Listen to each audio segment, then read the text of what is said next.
Hello, everyone.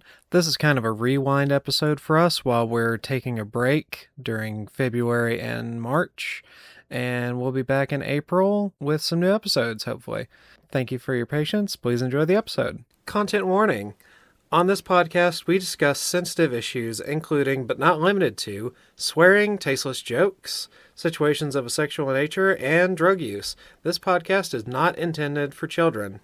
Hey everyone, just wanted to give a special warning on this episode. It does include mentions of rape and incest, so skip it if you need to. Enjoy the episode!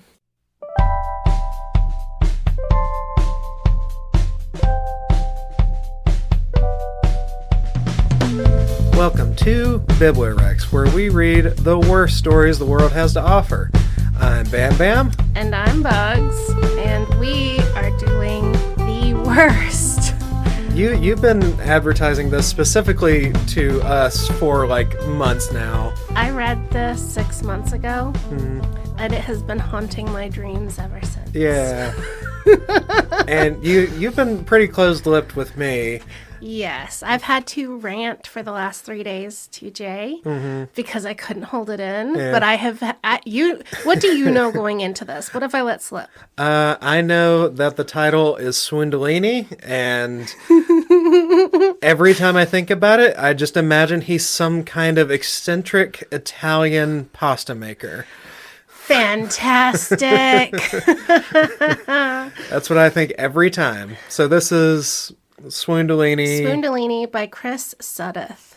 Look at the front of this and tell me what you think any of that means. It's a lady, but you can barely see her. Right, and then there's a bunch of ripples, maybe an explosion, a D-Day reference. They got the like 5 soldiers pushing a flag or something. Huh. So I got this book, found Is it this about at a fascism? Goodwill. No. Oh, okay. No. Found this at a Goodwill. Don't read the back of it. You're not Okay. allowed yet. Okay. We're saving that for the ending. All right. But when you look at it, it doesn't say anything. Right. It's really vague. It feels like it means nothing. It's a lot Yeah. of stuff to just try to grab your attention. And I looked up the word Swoondalini, and I don't think there's anything that means. Yeah, that sounds like it's It's just a made nonsense word that he came up with. Swoondalini it's really bad. And as far as trigger warnings go, rape, incest, Oh boy. murder, Oh. racism, I wasn't ready for this today. golf. Golf? Golf. We definitely need a trigger warning for all the golf in this. Oh boy. All right. I'm interested and afraid. Yes. So just know that if you've listened to other episodes, this is up there as far as grossness. Not explicit details really around sex or rape, but it's disturbing on purpose. And I couldn't figure out why the way it's written bothered me so much until I got to the end of the book. Yeah. And at the very end, she reveals that she is now in her 50s, looking back on her life and writing it from that perspective. So It's written in past tense. it's written in past tense about her own life, but with a very judgmental view. No, I get that. Yeah, because every time I think back to my previous versions of myself, I'm just like, God, you suck. I hate you. Yes, that is how this is written.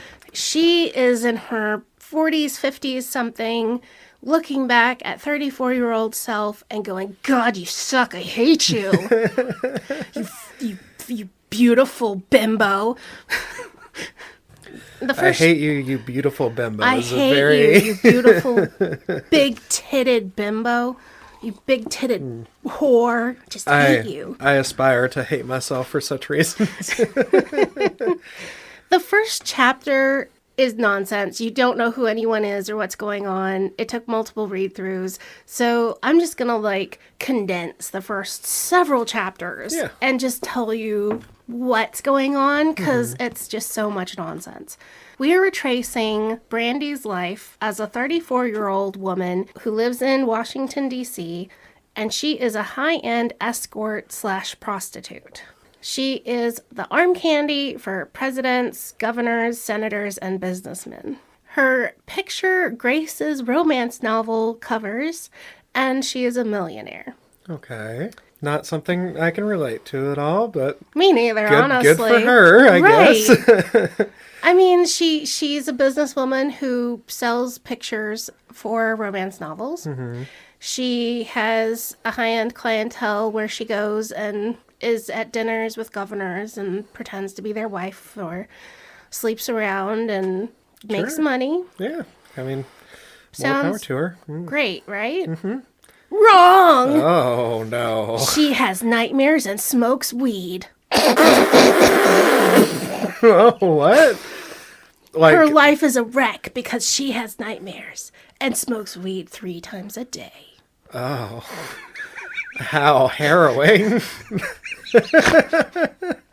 This is the proof that she is a fucked up individual. Okay, I think the person that wrote this might just be me, because if I smoked weed 3 times a day, I don't have a good time with weed. If I smoked weed 3 times a day, that would absolutely fuck up my day. The only proof we have that this character has a bad life is the fact that she smokes weed to deal with her nerves. That's so... And wakes up from a bad nightmare. I already lived that. Life's pretty good, honestly. It doesn't sound that bad. She doesn't rob banks. She doesn't hate herself. Doesn't self-harm. She doesn't self-harm. She doesn't do heavy drugs. She doesn't take it out on other people. No. She just is a rich millionaire who eats what she wants, drinks what she wants, smokes what she wants, has a size 0 waist, 32 triple D boobs, and is the face of an industry. And she goes around spending what she wants, doing whatever she wants, and she's pretty happy. Okay, so you know those tech billionaires, you see them in like TV shows, they're like afraid of their own success kind of thing. Is that what this is? Because it sounds like she's doing great. Reading the book, she's doing great. Yeah. The one day that she woke up from this bad dream, she was out about town with some governor, and he's in bed and wakes up, and she kicks him out. She gets up. I can do this. Okay. I swear to God. I believe in you. She kicks out the governor, and she is going to check her emails. When is this? 2009. Oh, okay. I guess, yeah. She's, for a moment, thinking about herself. The real reason I still pulled escort duty was that I was hoping to stumble upon true love. Being grounded in reality escaped my existence. Hold on. I was also vaguely aware of being in love with Jean, but was insecure about being thought of as only a hot piece of ass. Even in my wonderland of cars and money, the irony that I graced the cover of so many romance novels, yet romance eluded me, was not lost on this weed-addled dime. But I'm getting ahead of myself, aren't I? So she got into prostitution because she's looking for love? She's still in it looking for love? What?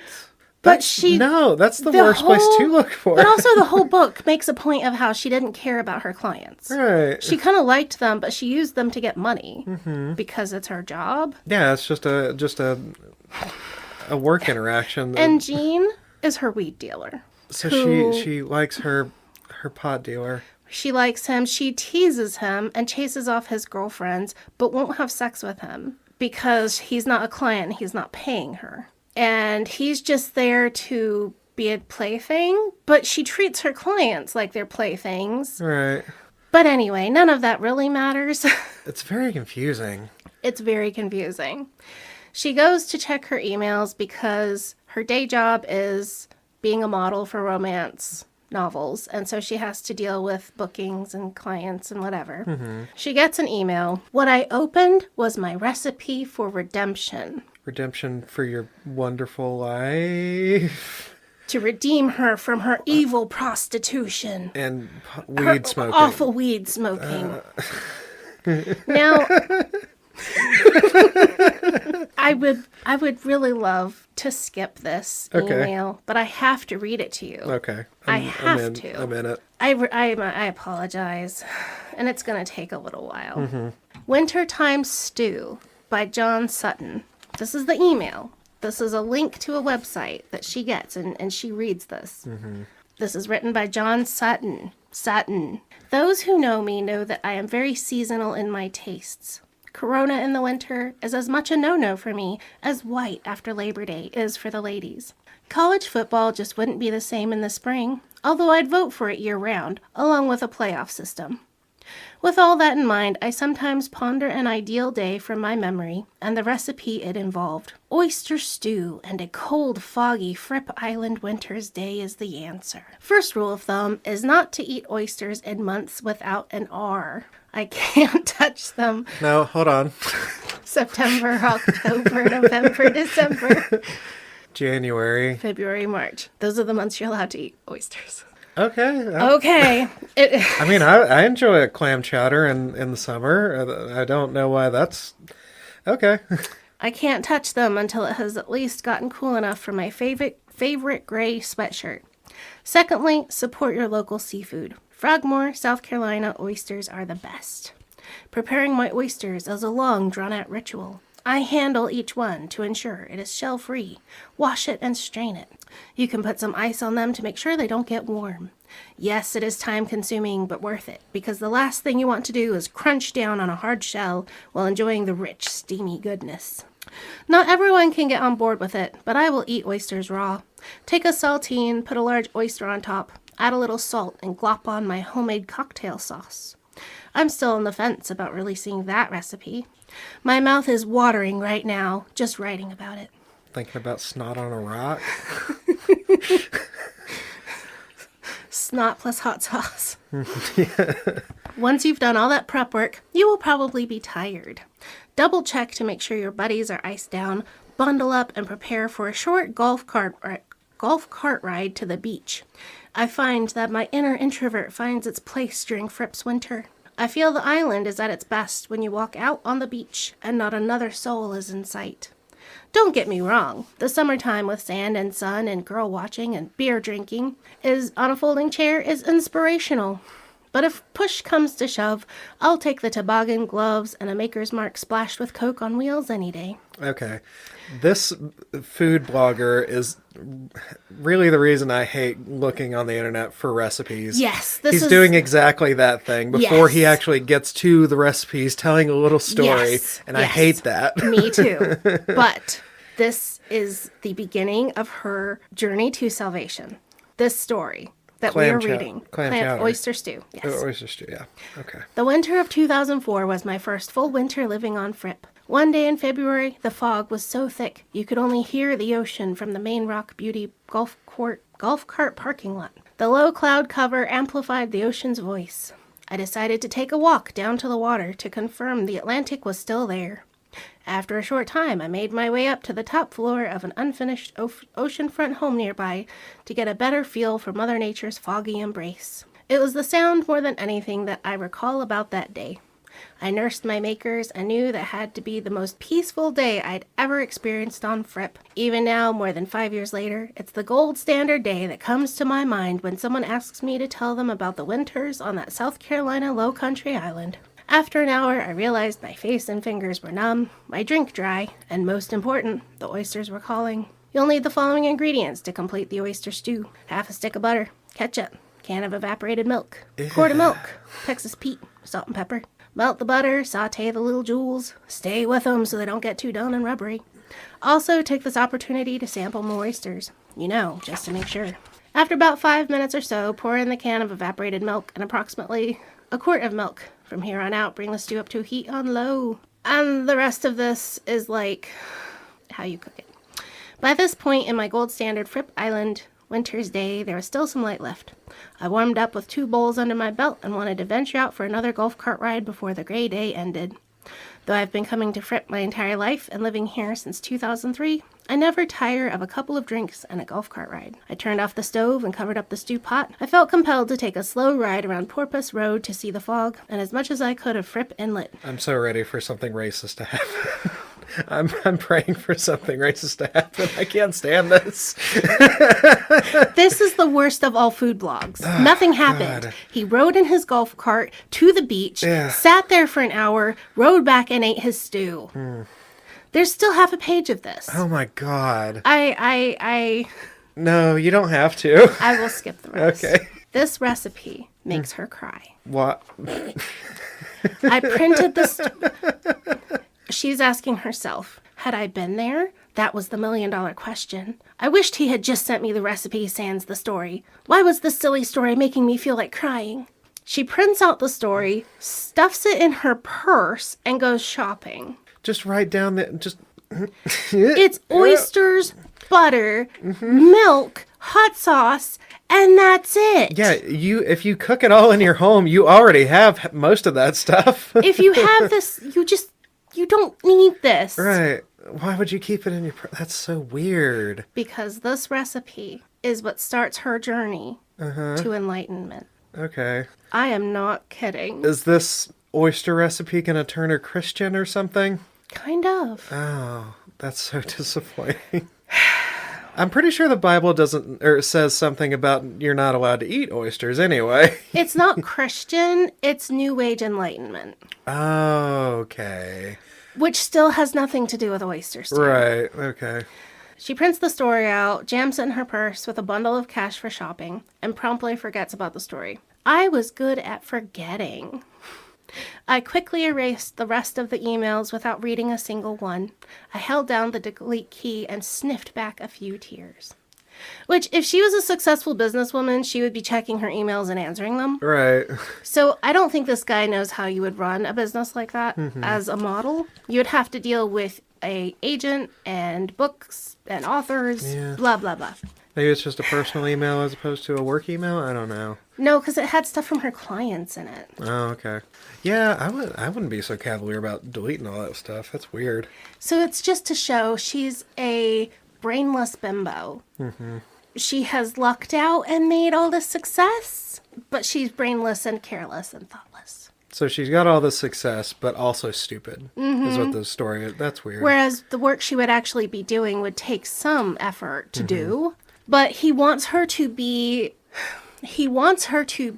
what normal people would consider successful. And to show that she doesn't deserve it. Yeah, and that kind of life is like vapid or... Yeah. And that it doesn't make you really happy. She couldn't possibly be actually happy. Yeah. She goes out to her car, finds a joint in the ashtray, and lights up. Oh, is she gonna smoke weed and drive? Yes. And remember, this is written by 50-year-old Brandy, not 34-year-old Brandy. Surprisingly, weed made me more cautious behind the wheel. Yes, driving and flying was so much safer than sober driving. I don't know if I believe you. I don't think I believe you. That's so weird. I have heard that rationale before in another book, and it made some amount of sense. Like, I still don't agree with it, but it made sense in that book. I don't feel like that book, or this book, makes all that rationalization for it. So today, she needs to go Christmas shopping for clients, buy some underwear, and go see a healer lady. A healer lady? A healer lady, a spiritual healer lady. Okay, so we're getting into it. She gets to one of the places and says, "Time for maintenance toking before shopping for undies," I said while cracking the hard top of my BMW. Maintenance toking was what Jeannie called smoking more while high to make sure you wouldn't come down. Everything and everybody was unnerving me today, and the day was young. I would need plenty of maintenance today. You know what's really cool about smoking weed? Is What? just getting into the minutia of how to just stay a little high all the time. That's the coolest part. And the thing is, this book goes into agonizing detail about weed. It's like he's trying to convince you that, yes, I know the weed. I understand how Which it works. I know nothing about weed. I have tried it twice, maybe, and I didn't like it. Yeah. It's not for me. I have not even watched that much television that dealt with weed, but I do know it's supposed to make you hungry. That's what it's known for, is giving you the munchies. Oh, does this woman never eat? She has a size 0 waist. Oh, okay. She is the size and shape of a Barbie doll. She doesn't diet. She never talks about restricting her food. Yeah. She eats whatever she wants. She eats a whole pizza at one point. He has created the most absurd lifestyle ever. Yeah. I hate this man. So at one point, she thought she saw this random guy leaning against her car, and she, like, freaked out, and then he disappeared. And then at this other point, she thought she saw him in her car, and she freaks out, and he disappears. Is she, like, hallucinating now, or? Yeah, kind of. The weed is making her hallucinate? I guess, but Weed I don't doesn't think do weed that. does that. No, it Yeah. doesn't. She goes in to buy underwear at the underwear store, and she's rude to the lady. So then she goes next door to get her hair done, and that lady is asking her annoying personal questions, so she yells at her and leaves. And so she's just being a bitch, kind of, but these people are also being really annoying. So this is him showing how she's just a bitch. Yeah. She just goes in and throws stuff at people, and then they harass her, so she goes out. And then the guy shows up in her car again, and she pulls a gun out of her purse and waves it around. And instead, it's a family walking out of their SUV. Jesus. You know how those weed smokers are out just threatening people with guns? Right. They're not just sitting on their couch just thinking about stuff. So she is like, this is her day of, she's been unnerved by this email, and now she's being all emotional. Yeah. Ah. This doesn't sound like weed. It sounds like coke. Right. And with, like, the modeling and stuff like that, that would make more sense anyway. By the time I made it to the mall, I was back in control of myself. I was amazed by the power of weed. Because it helps with that self-control. Yeah, obviously. Like, she goes and she buys the most lavish present of a Rolex was reserved for Jeannie. After all, money equaled love, didn't it? Okay, so more playing into the vapid materialism thing, yeah. My Christmas list read as a who's who of politicians, sports stars, movie stars, various other celebrities, millionaires, and even billionaires. President Benton was among the notables. I cut my whore teeth during the Benton years. Cut my whore teeth. Oh, there's something about that I really like. I don't know what it is. Benton is supposed to be Clinton. Oh, okay. Because he's so creative. Basically, it's saying that she was smoking pot with Clinton in the 90s, and she was just there all the time. And I don't know. I feel I don't run in those circles. I don't know what it's like, but I'm pretty sure this author doesn't either, because none of this reads as real at all. No. This reads like a male power fantasy. Yeah. Boy, that's weird. It's really weird. President Benton. I wonder if he, in this universe, still had to ask what the definition of is. She finally shows up at the spiritual healer's place. Oh, here is a quote about her boobs. Brandy, you've been blessed with tits as taut as an 18-year-old. You don't even need a bra. Her boobs are really important in this book. I guess. Really, really important. Her boobs are the most important thing in this book. I think the reason that your boobs stayed taut like that for longer is because you wear a bra, right? Is that how that works? There's debate on that, because wearing a bra makes those muscles not have to work. Yeah. But at her size, if she wasn't wearing a bra, she would have incredibly bad back pain. Yeah. Before the mall shopping, she went and sees the energy healer. Her uncle Bobby is her dad's twin brother, and he had been telling Brandy to go see this healer he knows in DC. Healer is moving away, so this is her last chance to see her if she's ever going to see her. Guess what ethnicity she is? Oh, boy. She's the wise old black woman. Of course. There's always a wise old black woman. With a hint of Native American features. Yeah, we gotta shove in some mysticism in there. We gotta shove in some mysticism. Boy. And her name is Ifateo. Sorry, what now? Ifateo. Ifateo? Which sounds to me a lot like If I Tell You. Ifateo. I keep trying to make potato out of that. That's a wild name. Iffateo. I guess this is before the shopping. I got them out of order, but it doesn't matter. She comes up, Brandy goes up and is like, "How do you say your name again?" I asked with a slight snide tone. "You've only been putting your own journey off," she answered flatly. "You may call me Iffateo, and if it wasn't for my respect for your Uncle Bobby, I would have put you off indefinitely. You may call me Iffateo because that is my name. I see you've shown up to a sacred spiritual event stoned," she said. She acted as if she were disappointed in me. Was I that obvious? I quickly checked my face to see if I still had my sunglasses, and I did indeed. This woman would emanate smoke. She would breathe out at any point in time and just be a volcano. She smokes so much. Her house, her car, and her clothing would be permeated in the smell of weed. Yeah, just reeking of weed. Yeah. So this lady... It is weird that the spiritualism lady is mad at her for smoking weed. Yes. Very weird. "Despite my personal misgivings, my spirit guides are giving me the green light on you," she said through tight lips, without attempting to hide her disappointment. All of the people who are spiritual guides in this book hate Brandy with a passion. Because she's having fun in life and doesn't need them, really? Yeah. They all despise her and torture her. That's weird. This one is just mean to her and just talks to her mean. The other ones actually do torture her. Who talks to spirit guides? Who does she think she is talking to me this way? Really, I asked. What else are they telling you? The exact quote that I keep getting is, "This one's going to get her money's worth," she said with a grin of satisfaction. So she gives her money. They do a chakra alignment. She gives her an amethyst stone, and that's it. Yeah, sounds like a scam.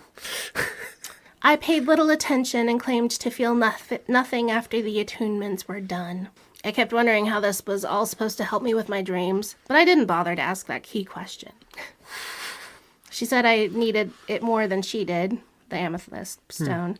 I put it on so as not to be rude, but took it right off after peeling out of her driveway. I then lit a joint I found in my ashtray and refocused the rest of the day on me. All these highly spiritual people hate her, and also her future self, presumably very spiritual, also hates her. After attunement, enlightenment, whatever, everyone hates this woman. And all she does is has sex with people and gets money because of that. And she hasn't done anything else except be rude to a cashier. Yeah. Which is standard American. Right. And smoke weed, which is standard, half of Americans? So, Like, maybe she's kind of an asshole, but I don't think she needs, like, a spiritual enlightenment. No. And she has nightmares about a snake-handling church. I mean, honestly, that is nightmarish. I would... Yeah. She goes to a golf club and golfs with a senator. My nightmare. She loves golf. She's good at golfing. Oh She my loves God. golfing. Lots of golf in this book. So much golf.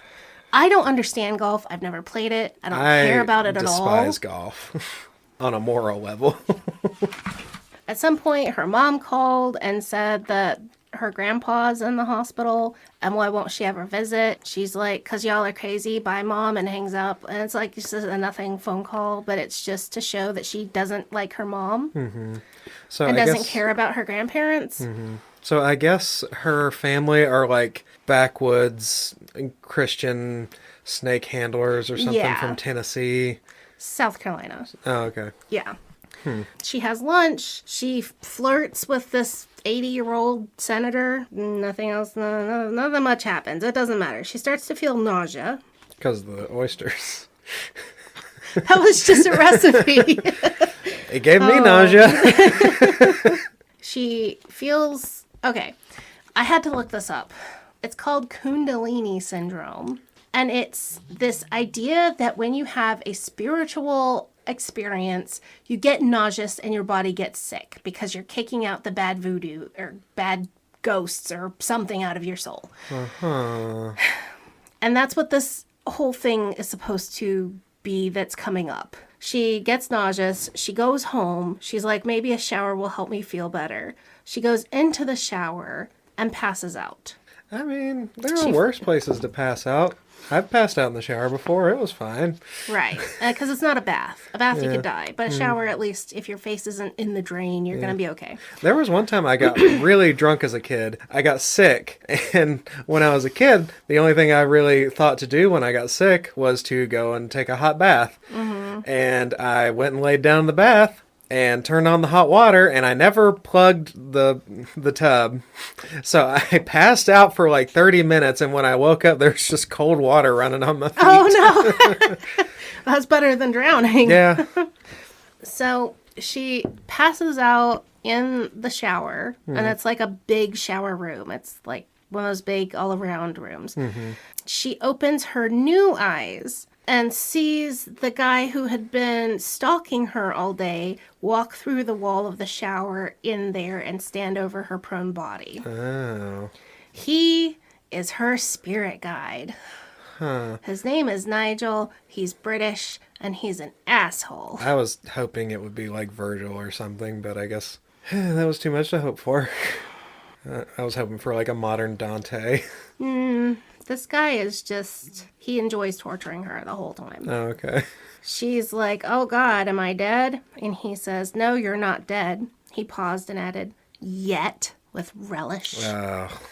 That's good, I suppose. Who the hell are you? The Grim Reaper? No, he's extremely busy, and he is a lot gentler than me. He leered at me, but not in the way I was used to having men leer at me. You'll find out. Oh, get that pout off your pretty face. We'll be fast friends before too long. You'll see.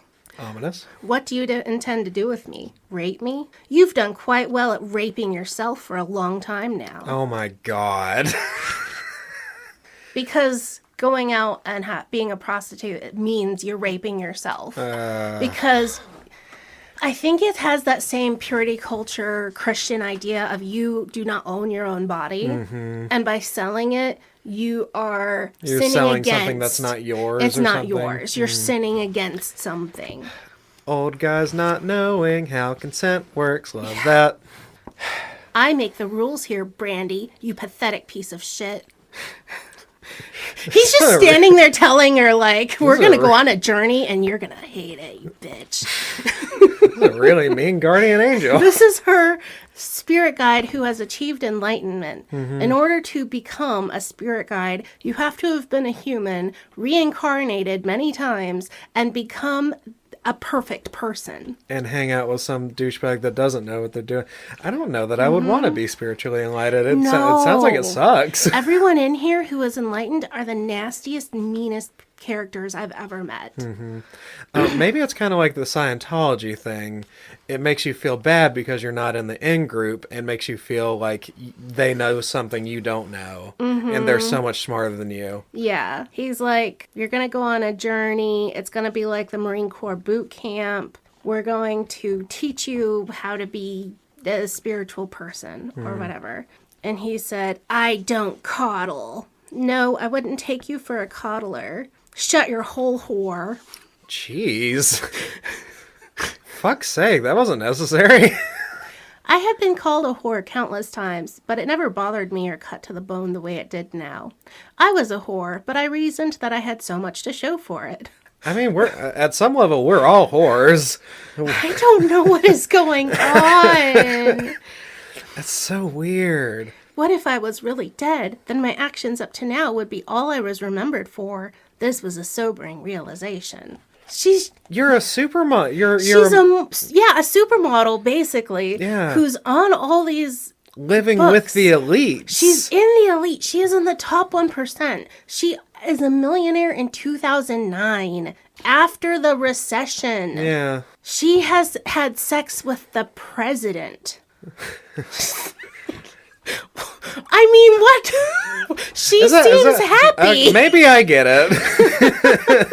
I don't know what is going on. Yeah. Okay, that was all of the setup. That 30 whatever minutes was the setup for what actually the book is about. The book is about putting her through her previous lives and proving to her what a shit piece of shit she is, and how when she was a man, she was a better person. Oh my God. That's awful. I hate that. Yeah. Nigel puts her in one of her previous incarnations, which was as a soldier in World War II on Iwo Jima. Ah, yes. That's when all the best men were. Yeah, they were. They're better than this piece of shit Piece whore of she whore. is now. So she's like, okay, we're going on this journey. And he's like, flick, and she's in a different body.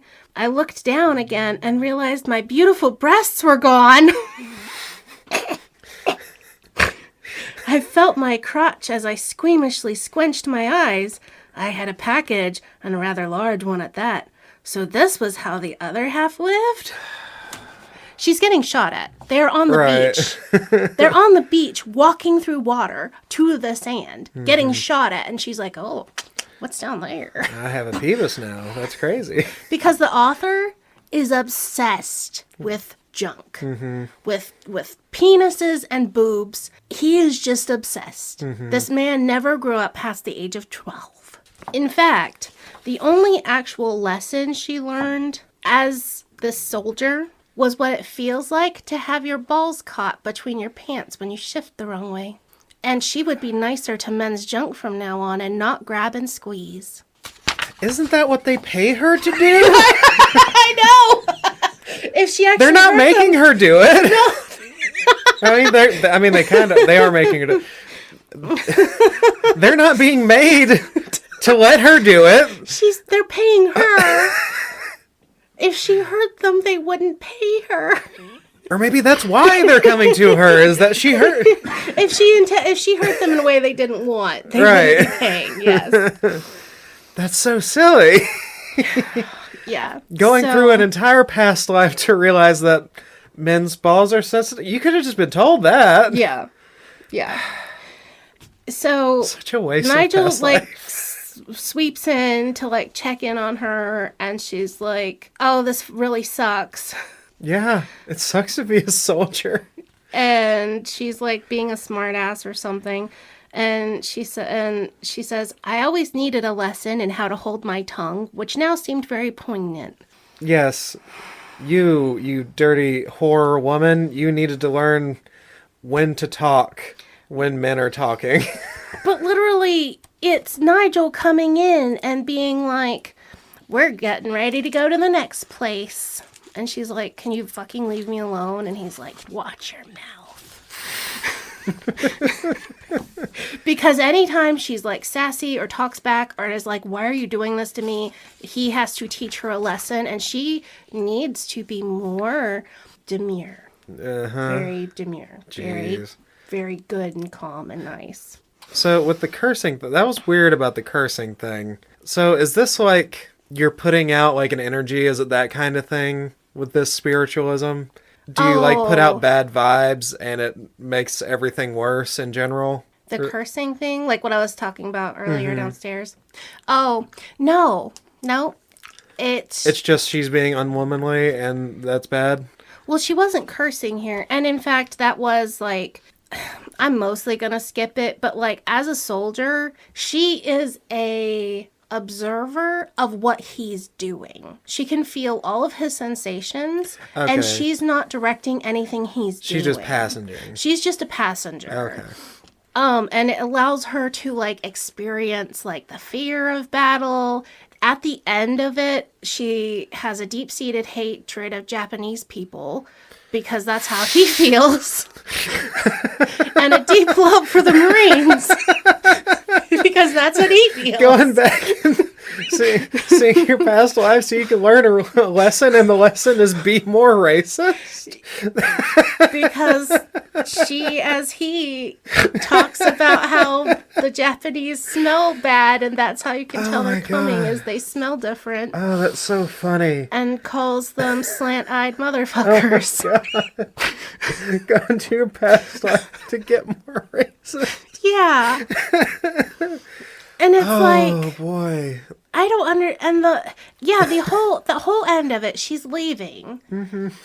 And I enjoyed the camaraderie of being a Marine and being reliant on my brothers to keep me alive. And that was the lesson she learned. She didn't learn a lesson. Nothing happened here. Yeah, there was no she team learned building that getting exercise. your balls caught in your pants hurts. Mm-hmm. And the Japanese are called a slur. Mm-hmm. And then we're getting pulled out by Nigel and moved to the next place. Okay. Insane. So stupid. Mm-hmm. Stupid. I hate this book. I hate this book. Her next drop off is she is being dropped into herself, her body, when she was 17 3/4. That's very specific. It's because she got a job at a strip club with a fake ID, and the manager looked at her boobs and ignored how badly her fake ID was made. 3 months before she was 18. Yes, like she's 17 and something. Yeah, okay. She shows up in her body, and at this version of her, she has some control over herself. Are 18-year-olds allowed to be strippers? Or is the ID for like 21? I think it's for 18. I think she's supposed to technically be 18 to be a stripper in South Carolina in 1990. Yeah, I guess or that's whatever. possible. Whenever this was supposed to be. Yeah. I don't know. I still don't like it. No, it's not good. Yeah. But there's a reason. Okay. She has to be just under 18. Right. I'm sure you can guess what that is coming up with the trigger warnings. Oh. I don't want to think about it. Just go ahead. Okay. I don't want to guess. She shows back up. So she shows up in her body. She is in front of a mirror in the strip club as a 17-year-old, and she gets a good look at her body. And she's like, damn, I'm so hot. Ooh. Mm-hmm. Can't help getting caught up in yourself, can you? Because Nigel has to come in and be like, you fucking whore. So wait a minute, she was a stripper in South Carolina, and the only thing she's addicted to in the modern day is weed, and she's not still in that life? She did great. She did fucking fantastic. Yeah, she's not hooked on pills and meth. She's not a cokehead. She's not on meth. Yeah, good for her. I think she did awesome. For real. Yes. So he's like, get over yourself. You have a job to do. You haven't explained exactly what that job is yet. Now have you? Are you really so dense? Can you not get past your tits for a minute and see you're fighting for your life? But it's in the past. She's already done this. I just got done fighting for my life for 36 days, remember? Wrong, you feckless excuse for a contrail. You just got done surviving for 36 days. Because that was in Iwo Jima. Yeah. And also, she survived being a 17-year-old because she's now 34. Yeah. But he's trying to make this have stakes. Yeah. They're trying to make this, reliving these experiences is important. Yeah. For some reason. And so he slaps her and walks out of the room. Okay. He slapped her on the ass, not the face. Yeah. Okay. Yeah. That is different. So she gets called to the stage. Her name's Brandy Hart. Her given name is Alice. And as the book goes past, as we move from the beginning of the book to the end of the book, we go from being called Brandy to Alice to show that she's becoming her true self and not her stripper person that she created. So she's 17. She's never danced. She goes out there and she accidentally takes off too much because you're not supposed to be completely naked at a strip club. And they finish up the song quickly and get her off stage. Mm-hmm. Mandy is the lady who is like more senior. Like she's probably like in her 30s or something. But she has seniority over all the other girls. She like manages them. And she's trying to teach Brandy the ropes and is like, you need to leave your skivvies on because we have a beer license and you can't be completely naked at the same time. But nobody is going to make a fuss and nobody's going to care. Yeah. Maybe you should have told her that before she went on stage. Yeah, her first night. So she goes around and she's doing lap dances, and the real money you make is upselling to lap dances or going to a private room and doing a private dance for somebody. Yeah. Because she is the prettiest, biggest boobed person that exists. She makes $500, and that was a record.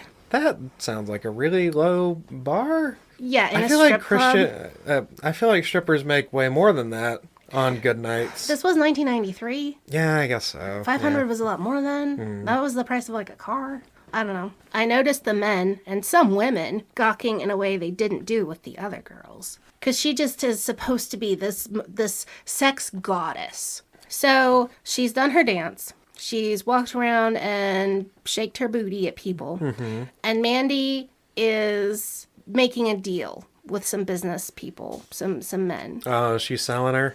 She's selling her. Yeah. She's like, how about we go back to y'all's place and do a party? And they agree to 15 grand for the night. They like the look of Brandy because she's very young, but she's supposed to be 18. And Mandy is seasoned and knows these guys. Mm-hmm. Mandy tells her, because Brandy is like, we can't leave the premises. Like, we're supposed to do this in the back room.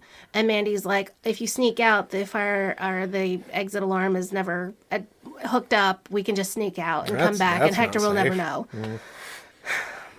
They go out, they get in the car, they go to the hotel, and on the way, they're giving drinks to Brandy. And they tell her it's Coke, but it's a little bit of Coke with a lot of Jimmy Dean spiked with ecstasy. And Mandy is the one who did the deal, so she's told Brandy she'll get like 5 grand out of it for the night. But Brandy's going into this being like, I'll just need to dance for these guys. All I have to do is chill and hang out and watch them do drugs and dance a little bit. Right, so she's going into this uninformed. And this is her first night. Yeah. And that's a lot on the first night. She's trying to be like, I don't think we should do this. And Mandy grabs her by the nipple and twists it so hard she almost passes out.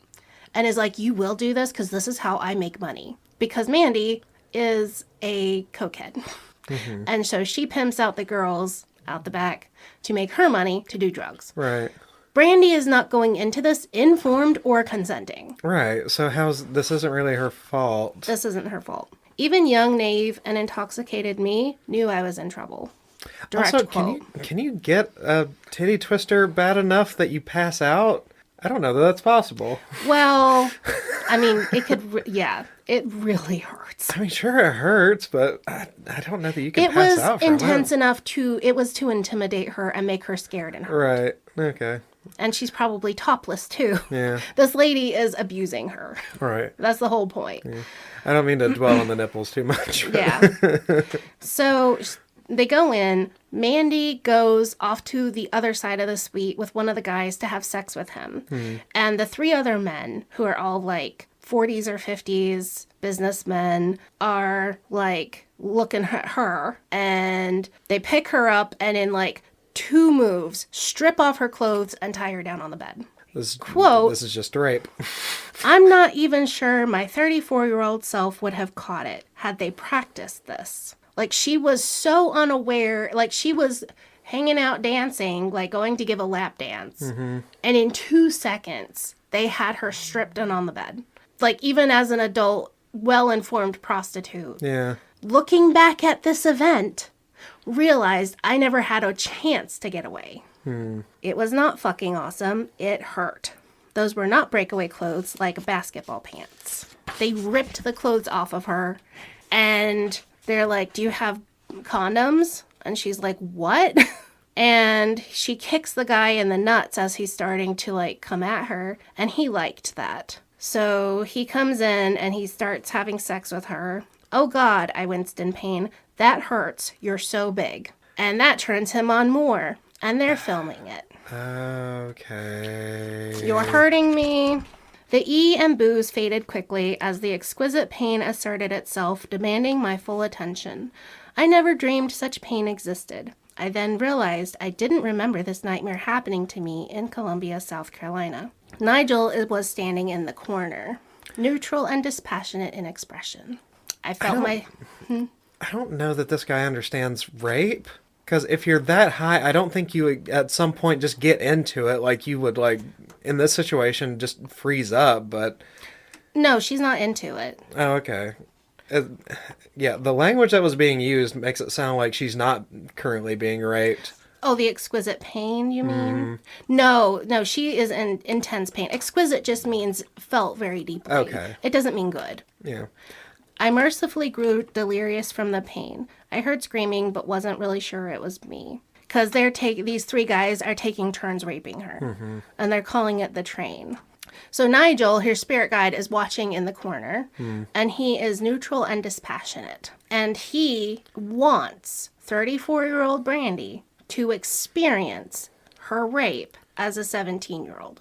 I felt myself swoon, but I sensed that Nigel prevented it so that I could bear witness to this painful event. Felt herself swoon? She started to faint from the pain. She was about to pass out from being raped, and he stopped her from passing out. She's bleeding out now. Okay. She is literally bleeding out so bad they have to take her to a hospital. She starts gushing because she is not a virgin, but she has never been dealt with Well, she's like getting this. a lot of trauma. She's getting a lot of physical trauma. And she was not wet. She was not prepped. There was no lube.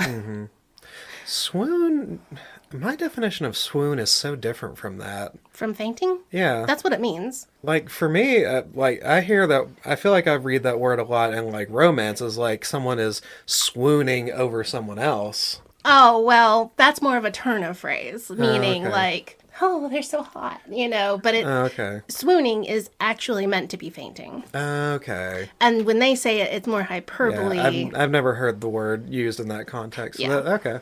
You learned something new. I would have begged for someone to end my lamentable life if I was able to find my voice. This is very, very, very clearly. Yeah. This is trauma enacted upon her by other people. Nigel is making her experience this because she had forgotten it as an adult. Right. So he's basically just raping her again. He's torturing her. Yeah. He hates her. Yeah. Mandy comes in with a gun, shoots one of the guys, and holds them up for all of their cash. Boy, Because this lady is crazy. Mandy is insane. Jesus. Yes, she comes in after just having sex with that other guy, sees them raping her, and knows that Brandy is not 18. So she says, you're fucking a 17-year-old. Well- I'm taking that tape. I'm taking your Rolexes. I'm taking your car. And I'm taking all your cash. And if you tell anyone, I'm going to show everyone this video of you raping this girl. Jesus. So she goes in and cleans them out, and that makes it feel planned. Yeah. Yeah, super does. Boy. Yeah, I don't understand how this has affected, like, the moral sphere of Brandy herself. She was victimized. This isn't, like, her fault. She feels shock as blood is flowing out of her. Mandy is like, suck it up, walk it off, soldier. Pick up that gold, pick up that money, we're out of here. And on the way, they stop at some doctor that Mandy knows, and they go to DC and start the escort service. That is where Brandy got her start in life. Huh. So they get away with 55 grand and a brand new M3 convertible. And here's where we learned the lesson of this story. I always wondered how I came to live in DC. Now I know it was more than just randomly bouncing from city to city. I always heard people could suppress traumatic events, but figured that only happened to other, lesser people. People who weren't as pretty and rich as I. How could I have become so deluded? I feel like she just adopted some of Mandy's psychosis. What? If you block that out, it's because of fucking PTSD. Right. And she was high on ecstasy. Right. And drugged. And 17 3/4. And then she had a huge amount of blood loss. Yeah. And was hanging out with Mandy, which I Mandy bet is just a fucking experience. Basically kidnaps her. Yeah. And is like, we're out of here. Throws her in the car and takes her to DC and uses her to start an escort prostitution ring. That's crazy. I want to know Mandy's story. She seems like a crazy villain. Crazy woman. So then she says, I promise you we'll get you to the hospital as soon as we get to town. And then Nigel comes closer. The power of denial is an amazing thing. What is she denying? She had forgotten this happened. He forces her to experience, and he says, "You're in denial. You're in denial." Denying what? What is she denying? What? I That don't doesn't know. make any sense. It doesn't make any sense at all. It doesn't make any sense. And it's like, this woman was raped as a 17-year-old. Yeah, used. She was pimped out against her will. Mm-hmm. That's sex slavery. And then kidnapped. And taken away from her home, because this is the town she grew up in. Right. And they moved to D.C., hundreds of miles away. And she's just like, I didn't know how I ended up there. And he's like, you forgot on purpose, you bitch. You stupid bitch. When I say Nigel hates her, Jeez. this is what I mean. You cannot tell me this behavior is love. No. Or kindness. Jeez. Okay, is what is gonna happen gonna be that he is actually like her former lover or something?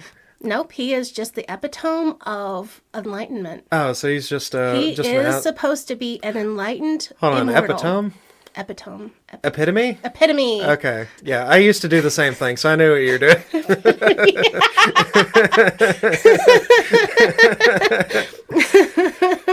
Oh, boy. So she leaves her 17-year-old body, and they jump to the next insertion event thing. Mm-hmm.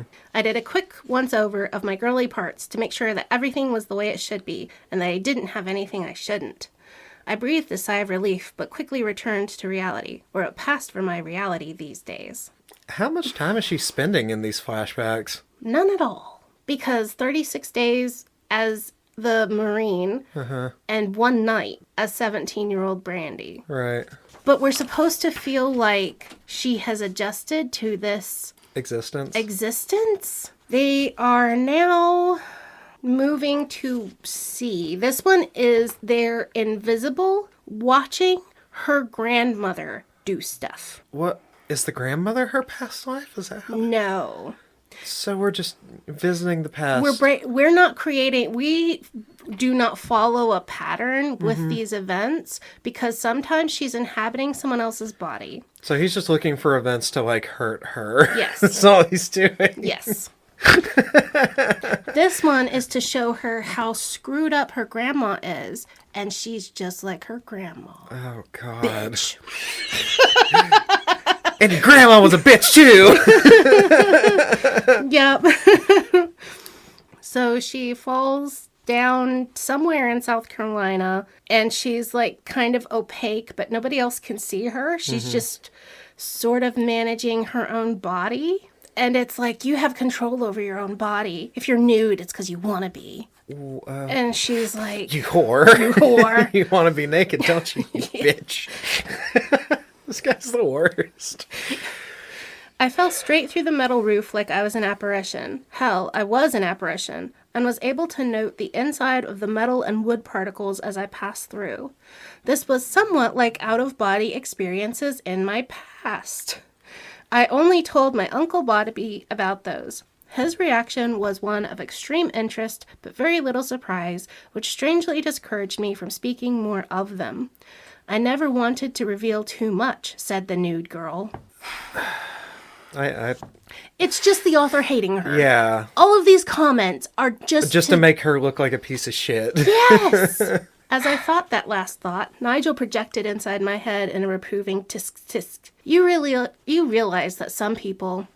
How can I put this kindly? Dense is good. Yes, some people less dense than you have used astral projection and near-death experiences as a springboard along their path of bringing body, mind, and soul into sync. You stupid bitch. He's just being mean to her for no reason. This isn't helpful. Just being mean. This is just being mean to a woman for fun. Mm-hmm. That's the only reason I can imagine enjoying this read. Which is why I believe the author hates his main character. Mm-hmm. I really genuinely believe. Nigel shushed me. Pay attention, he said through clenched teeth while stabbing his index finger in my third eye.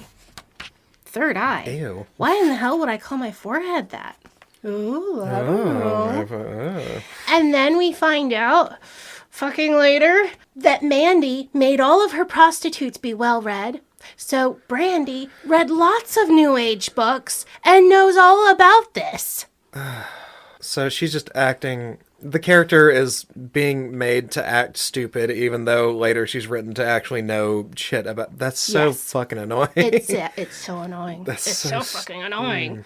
And we just mentioned that she has had past out-of-body experiences. Mm-hmm. So she has astral projected before. So it's like... I don't know what's going on. I don't know. Oh, and it's like, but you've read books about this. You're obviously already primed to believe this. Right. Also, why would never mind. It doesn't matter.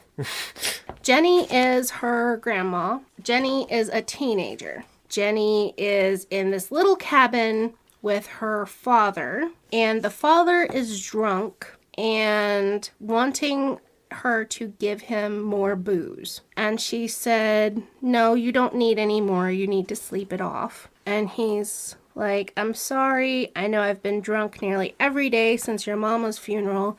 I never would have laid a finger on you. Then how did I get this baby in my belly? Damn it! Her mother is the result of incest. I'm sorry for yelling, Jay. Did that come out too loud in the... God damn it. And we're watching this to prove to Brandy that her grandma is a piece of shit because she invited it. She invited the... No, that's not... You don't... What? What? How is she inviting it? By getting her dad booze because he's mourning and... So this is one of the most confusing sections of the entire book. Mm-hmm. Jenny, the grandma, says, you've been lusting after me in your heart ever since I became a woman, and you know how you take drunk all the time. How do you know what you've done? She accused. I felt she was just as confused about the identity of the father of her child as the confusion she intended to elicit within my great-grandfather. Pawpaw struggled to remain standing upright as he mulled over what his daughter was implying. He then responded in a surprisingly succinct and caring manner for one so drunk. You look so much like her, and I miss her so bad that I can't help but stare. It's not a damn thing more than that. You're all I got in this world, and I just want to protect you. Ew. Protect me from who? Your cousin down the mountain, for one. I've seen the way he looks at you. He's just looking. What? Bro. That whole side of the family is batshit crazy. Are you sure this isn't West Virginia? No, it's very much mountains of South Carolina. Jeez. What the fuck? Why? Why is this necessary? I couldn't take my eyes off my great-grandfather. He is not at all like my grandmother portrayed him. Yeah, he's a drunk, but he has a kind spirit. He raped his daughter. He's the victim. What? This book is saying the grandfather is the victim of this evil child who's a woman. What? With boobs. What the fuck? She's evil because she has a vagina. You stupid inbred bitch. Is that all this is? He keeps going in the past so that he can just continue adding accolades to call her? Pretty much.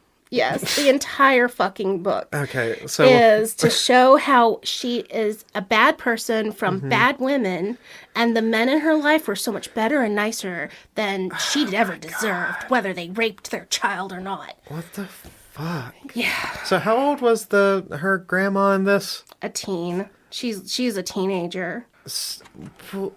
So Jenny is the grandma. She's pregnant. Mm-hmm. And Jenny isn't positive whether it's her father or her cousin who have impregnated her. Because Billy is the one she's seeing on the side. Oh my God, while also having sex with her father. She pulls out a gun and shoots her dad. Fine. And her boyfriend / cousin comes in and is like, I said no killing, and punched her.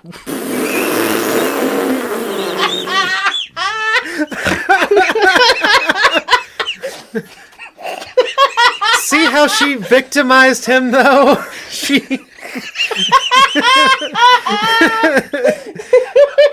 She made him do that.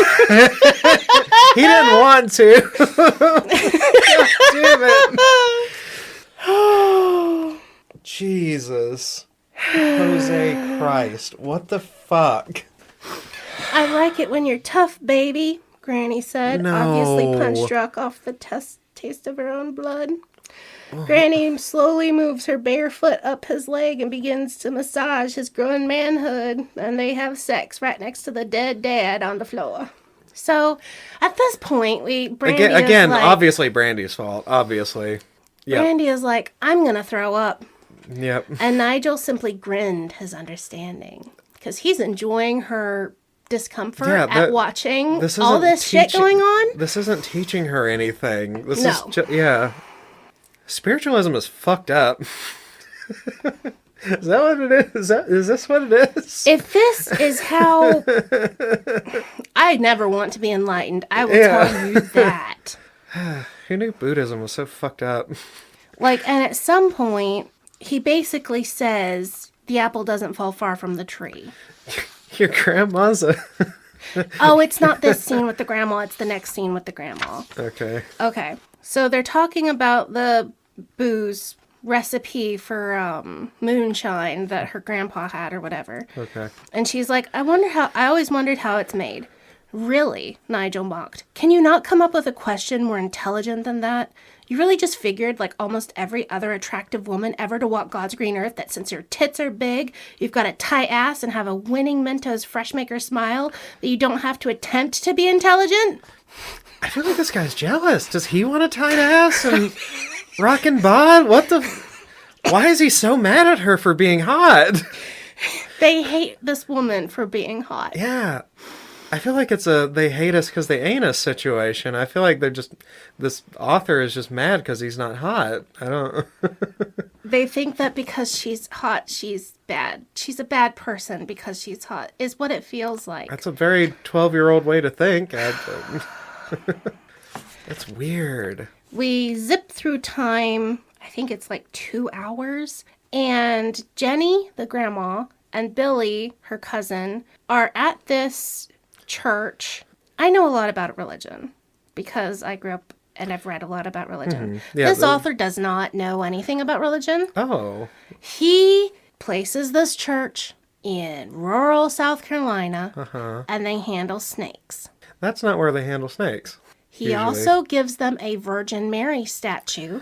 Oh, that's and not... gives their reverend that's a Catholic. collar. That's Catholic. That's not... Also, Reverend isn't Catholic. Right. But Mother Mary Virgin is Catholic. Yeah. Pentecostals would never put a Virgin Mary statue in their church. So he's just mashing up all the He's mashing every single religion. Yeah. Yeah. Yeah. So that pissed me the fuck off because they call him a priest and a reverend. And he has a collar. And he's snake handling. And he's in this little backwater. They do not have a huge amount of Catholics in rural South Carolina as far as I know. Yeah. They're either going to be Baptist or Pentecostal. Right. So this author... When someone makes fun of your hyperfixation wrong, it makes you madder than the thing you already hate. Because I had to look that up. I was like, do Pentecostals put Virgin Marys? No. No. They call that idol worship. Mm-hmm. That's one of the reasons they hate Catholics. Right. But a Catholic wouldn't be a reverend. That would be a Pentecostal or a Baptist maybe, but they call them preachers usually. Yeah. Okay, moving on. Yeah. It doesn't matter because none of it actually matters. Mm-hmm. It's just a pantomime of some kind of Christianity. They're going up to the church. She's still arguing with Nigel about whatever. I was not as in command as I would have people believe. Don't get me wrong, I was well aware of what I looked like, but there were the inner demon insecurities that every girl faced regardless of looks. I just wore a prettier disguise to conceal my demons.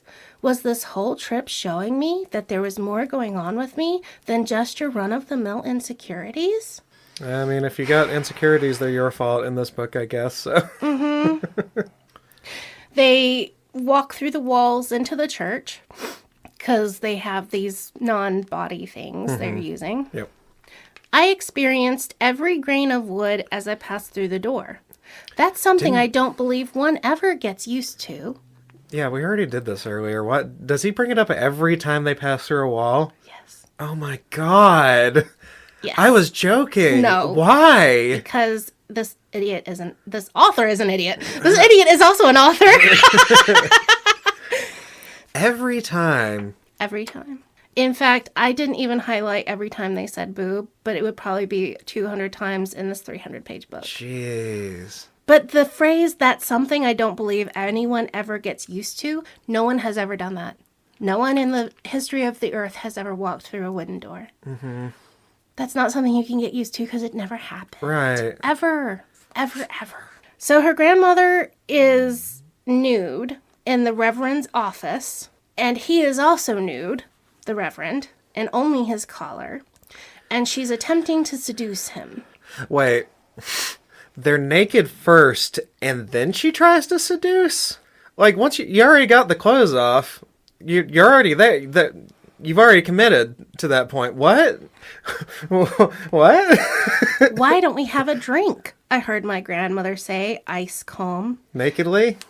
My grandmother sauntered nude around the Reverend's office, clearly in command. I recognized that same walk in myself, and it made me cold. Yes, I got my whore walk from my grandma. Yeah.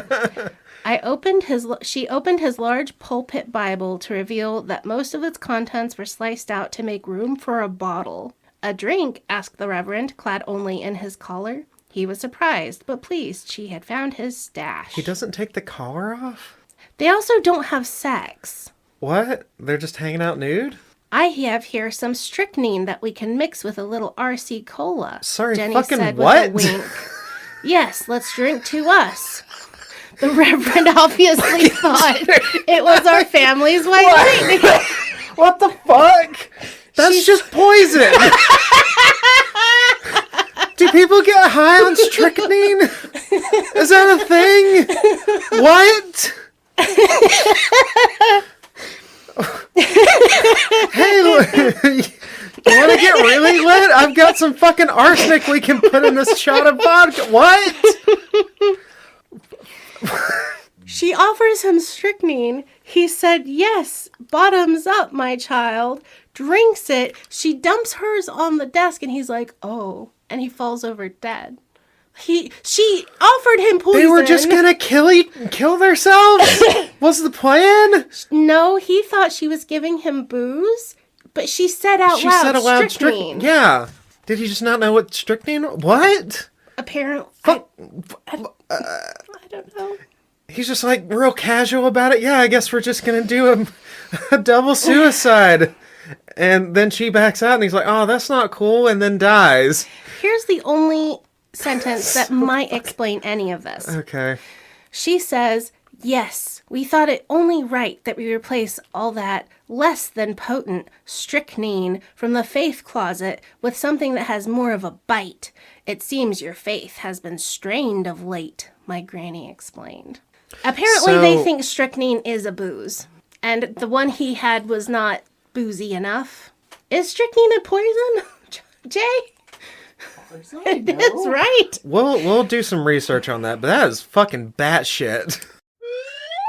Hey there, listeners. Editing Bam with the research here. Other than some people using it during Prohibition to spike their whiskey, I guess, it's more popularly known as a athletic performance enhancer during the late 19th century and 20th century, according to Wikipedia. Needless to say, don't take strychnine for any reason. Just don't do it. It's bad.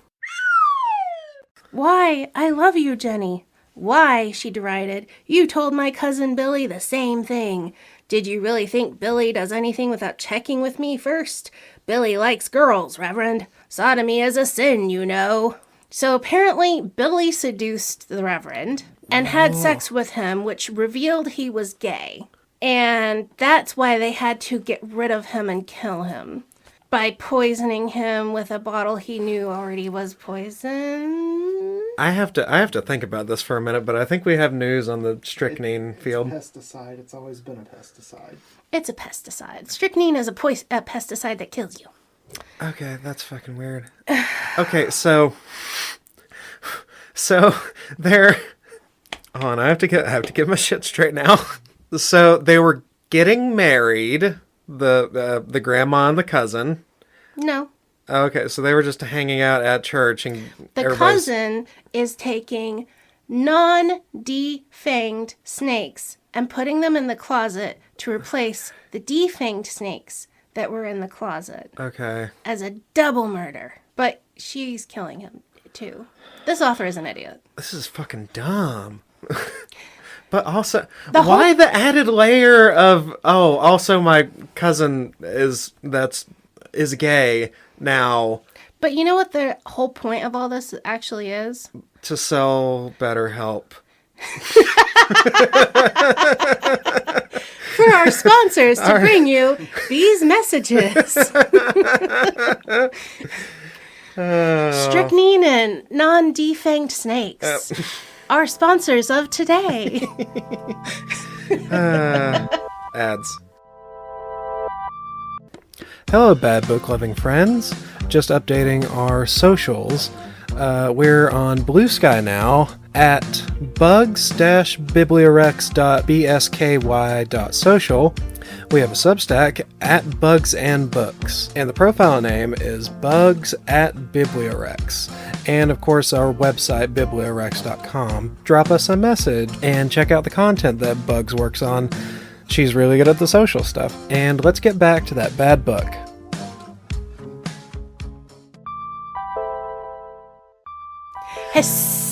Strychnine.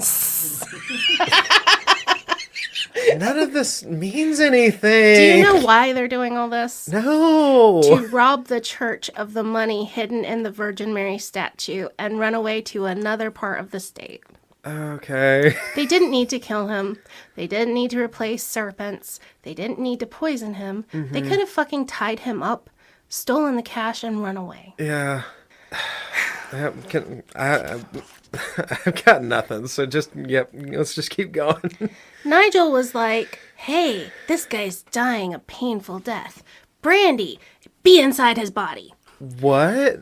I was instantly trapped inside the priest. I felt the pain he was feeling from literally having a hole burned from inside out. Here, you be punished for some shit your grandma did. This'll teach you a lesson, probably. Aside from that, I was astonished to feel a familiarity with this priest. Was he another incarnation of mine? Ew. Yes, he was one of your incarnations. Ew, dude, you fucked your grandma. You fucked your grandma.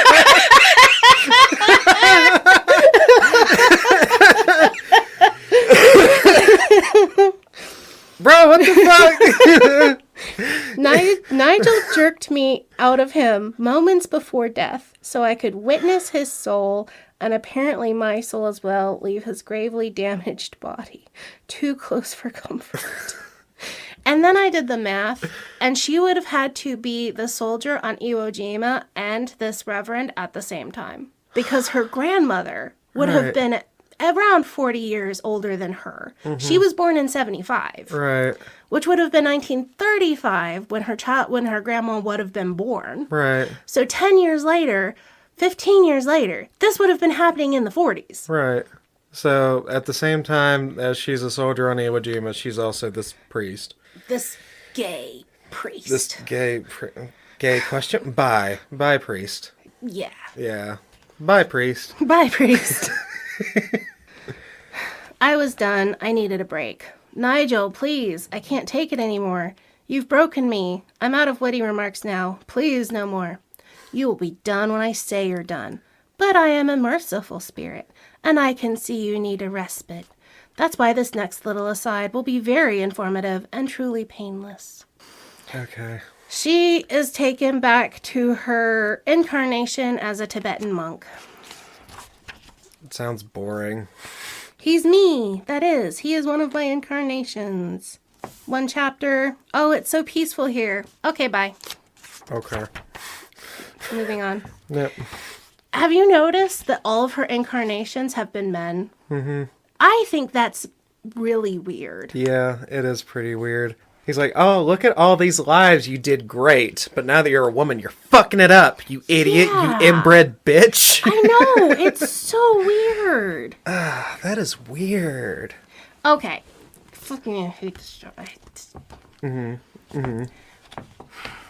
Remember how I said we aren't obeying any rules when it comes to where she goes or what she does, whether she's living her as herself when she's a child or if she's a previous incarnation. This time we break all the rules again. She gets placed into Jean, her weed dealer's apartment, but we are astral projecting and we are outside of time and space. Jean has been stuck there for days and days and days, and Nigel said you can't leave until Brandy's here, and she has learned her lesson.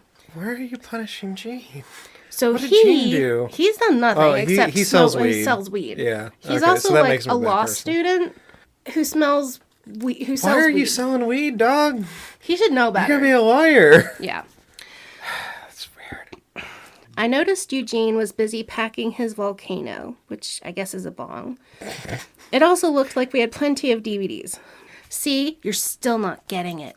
Condescension dripped from Nigel's lips. You're acting like all of this is my doing. Let me remind you of one universal constant, baby cakes. It's called free will. This entire journey is her fault because she has free will. He has told her it's not ending until he decides it's ending. And she has witnessed other people do shit and other people do shit to her. Yeah. But it's all her fault because of free will. So is he like doing like anything bad that happens to you is your fault? Yep. Is that okay? Yeah. And that's later it. in the book, they say you chose to reincarnate in a shitty life. Why would you choose that? Then why is it your fault? You're doing exactly what you wanted to do. Why are you punishing them for it? Why are you punishing them for using their free will? What the fuck? Trying to put free will in this book is the stupidest decision this author has made. Right. That's so weird. Because it's saying you were a fuck up and you chose to be a fuck up. But she was having a fine life. Nothing about her life at the beginning of this Right. book bothered her. She was rich, beautiful. She ran in great circles. She got to party all the time. She had a perfect body, ate whatever she wanted, smoked all the time. She was bitchy to a cashier and didn't want to talk to her mom and had a nightmare. Yeah, she's kind of rude. Kind of rude. Sure. Worst thing she did. Yeah. That's so weird. That's It's like so even bizarre. that's like even weirder morality bashing than like a lot of Christians do. Yeah, I know, right? And like blaming them for like being poor because God wouldn't make a good person poor or something. Victim blaming, but Yeah. we're going way out of the way. Yeah, this is somehow worse. Yeah. It's so weird. Yeah. And Nigel is just the entire time condescension. Yeah. You whore, shut your mouth. You're a piece of shit. Like the whole time. And I'm like, this makes you look like your religion thing is really bad. It Yeah. turns out bad people. I don't know. Yeah, I don't know who would want to be part of this system. No. Except for maybe like a sociopath. Yeah. Like a Hitler figure I could see getting into this or This something. is just so weird. Jeannie is awful annoyed because he's been stuck here for a while. And Nigel made him sit there and get stuck there. They start smoking weed, a lot of weed. They put on a DVD. They use a slur about Chinese food, and they start eating that. Is it about cats? You want me to say it? I was just curious. No. Okay. I don't care. Jean is irritable because he's been stuck there. She materialized in the room naked, and he didn't look at her and ogle. So she's like, oh God, what's wrong with me? Why is he not looking at my boobs? And he's like, I've been starving. Nigel left me here to rot until you get here. And it's like, what the fuck is this? Like, he is astral projecting, but he's hungry. Yeah. They're astral projecting, but they get to eat and watch TV and smoke weed now. Are they ordering food or They're are ordering they just food appearing and it's it? showing up at the front door, but they cannot leave. And this is Nigel giving her a respite. This is dumb. Very. This is stupid.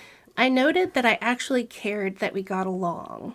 Like, this is her only friend. This is her only friend. And she's like, oh, I actually care that he's annoyed with me. Why did I push away one of the few that cared? And it's like, what are you talking about? When did you push him away? You were just being flirty and buying weed off of him. Yeah. Also, and you're right not like, supposed to date your weed dealer. So it's more movies, more weed, more food. They watched 20-some hours worth of movies.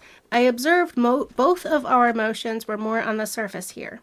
Eugene was the typical male, and therefore not a crier, but he was now, and he was so angry earlier.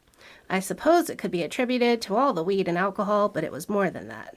I was surprised at feeling a pang of insecurity that he didn't notice me being naked earlier.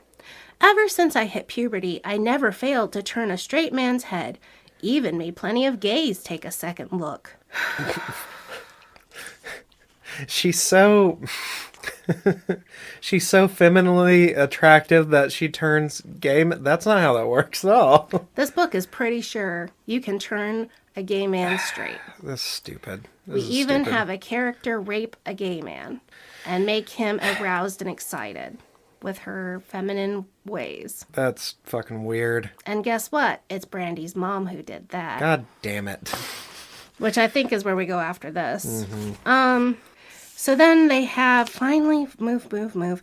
Okay, finally she's like, God. And you know how we were talking about the frickin' every time they go through the wall, we have to point out the wood splinters moving past the eyeballs. Yeah.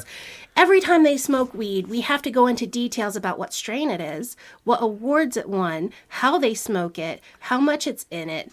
I mean, I think that shit's obnoxious in real life, much less in book form. Like, they're talking about using a gas mask and fancy apparatus and, like, mouthwash and menthol flavors, and he talks hate at her for smoking weed a lot, but it actually sounds like this guy knows a lot more about weed than he should. Yeah. So they start getting aroused at each other. She takes off her clothes. He gets excited. She's wet. They decide to have sex, but remember, they're astral projecting. So it's astral sex, which is better than real sex, said the man who wrote this.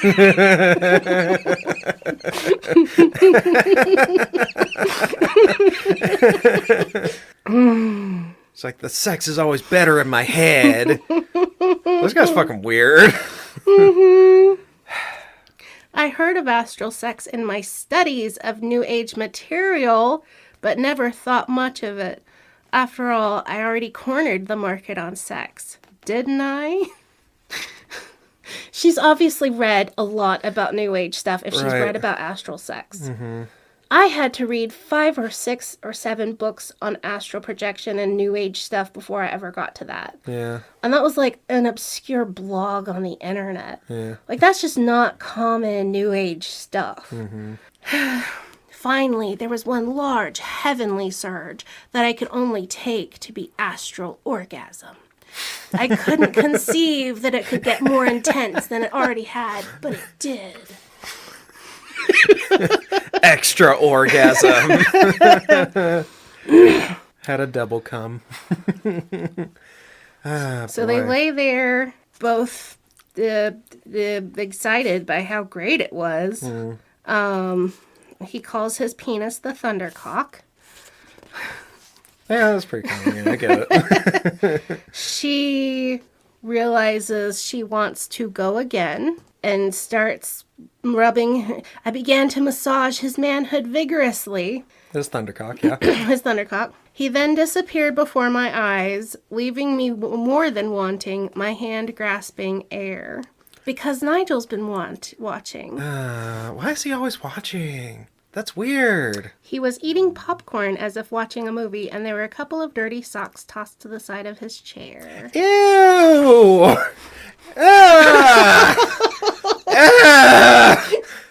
That line violated me.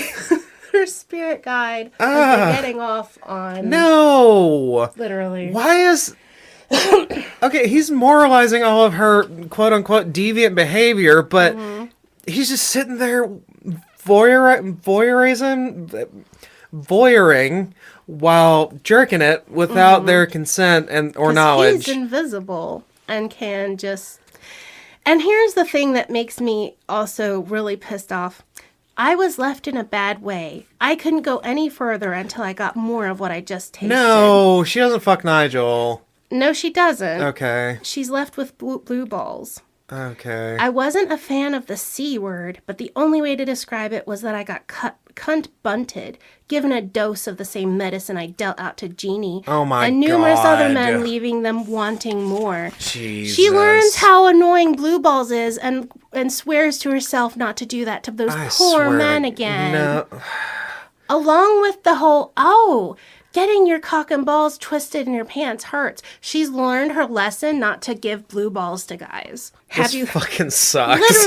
Literally. He says... The stakes of this book are learning that balls are sensitive and don't give guys blue ball. Yes. This is so dumb. He says, "Tell me, have you learned anything yet?" And she replies, "Blue balls really suck." That is the lesson we learned. Smoking weed, eating Chinese. So this author is just mad at her because he feels like she's never had to feel someone telling her no to sex. Because she's so fucking hot, gay men will have sex with her gladly. Jesus. He has built up such a bizarre caricature of a woman. Yeah. And then we have to tear her down and teach her a lesson. I don't know if this author hates all women, but it feels like it. Yeah, I feel like he just hates, like, attractive women because of his own insecurity. He feels like they would never give him the time of day or anything. And if he thinks shit like this, I wouldn't blame them. I wouldn't want to give him the time of day either. Yeah, it's really weird how this is paced. Yeah. The pacing is really weird in this. Is like that last 2/3 mostly golf. Yes, actually, the next several chapters are golf. I swear to God, I keep doing that when we do this. I keep making guesses as jokes. And it's as bad as you're guessing, yes. She is deposited into 14-year-olds herself as a 14-year-old. They are going on a trip down to South Carolina to visit her dad's family. Her dad is drunk and high, and they pull off the side of the road, and he makes her use guns to shoot watermelons. And he's freaked out. And she's like, "What's going on?" And then they drive down further all the way to the beach to see Uncle Bobby and Nana. And Okay. people. So the grandma, Jenny, and those other people, that was her mom's side. We're here visiting her dad's side, which are all nice people and good people, and mostly men. Nana is good, but is barely in the story at all. The grandma? Oh, the grandma on the dad's side. On the dad's Not the side. fucked up one. No. Okay. So dad's side, that's another, like, weird gendering thing. Dad's side of the family is all great. Yes. Mom's side of the family is Fucking all awful. kind of fucked up. Yes. And inbred and And- assholes. Mom won't let her be around Dad's family because she's a manipulative, evil bitch. Okay. Even so, though that's the nice, good side of the family. So more evil, women are evil. Yeah. Yes. Okay. She doesn't remember this trip at all. And the quote is, "So I simply forgot about it until Nigel dredged it back up, in living color no less." And it's just trying to say, you forgot about this on purpose. And this 14-year-old trip when she's on summer vacation with her dad, That just isn't that memorable. It's just... she purposely chose to forget it. That's what the book says. That's weird.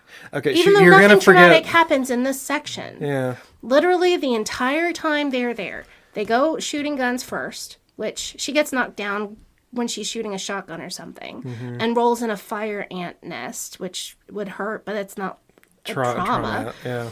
So the book is mad at her for forgetting traumatic things, but is also mad at her for forgetting good things.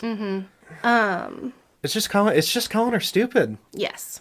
That's all it is. It's just mad at her for being dumb. Now, And the book just made her dumb. Okay. pet theory. Pet theory. Okay. Nigel going back and inserting 34-year-old self in her body took away those memories, Oh. which would make so much more sense. Yeah, that makes more sense, actually. But it's never said in the book. Over and over in the book, it said you chose to forget this because you're stupid. But I choose to believe Nigel Right. screwed up time and screwed up her by Yeah. going back in time and interfering in her childhood. Yeah, that sounds better story-wise to me as well. I know. Kind of like a you can't kill your grandfather thing, and then you are your grandfather. Like Fry in Futurama. Except in this, also, her great-granddad is also her granddad. And her former self is also Yeah. the rapist of her great. Who knows? Anyway. Yeah, I don't Now, as in Twin Peaks, I felt the unease of my younger self rising up. Apparently, fear and unease could be implanted in the very physical structure of the body. It's also how issues can be transferred from one soul's incarnation to the next if karma isn't done with its lesson, Nigel tossed in. So we're trying to say that your emotions transfer from past lives and your Yes. anxieties and okay. And I think it has to do with something from being a Marine on Iwo Jima and shooting these guns is like bringing up those memories and skills again. Huh. But Reincarnated shell shock. That's weird. Yeah, I think that's part of their idea. So she goes around, she shoots these guns, he's drinking more, smoking more. They don't wreck or anything. They go down to the beach. Uncle Bobby is excited to see her. Nanny's excited to see her. Dad needs to see his mom and dad. They eat tomato sandwiches. Ew. What? I love tomato I don't like sandwiches. tomatoes. Oh, yeah, you don't like tomatoes at all. We have to have a dig in at her again. Yeah, it's been It's been a several couple pages. He was referring to me, but I'm generally so self-absorbed.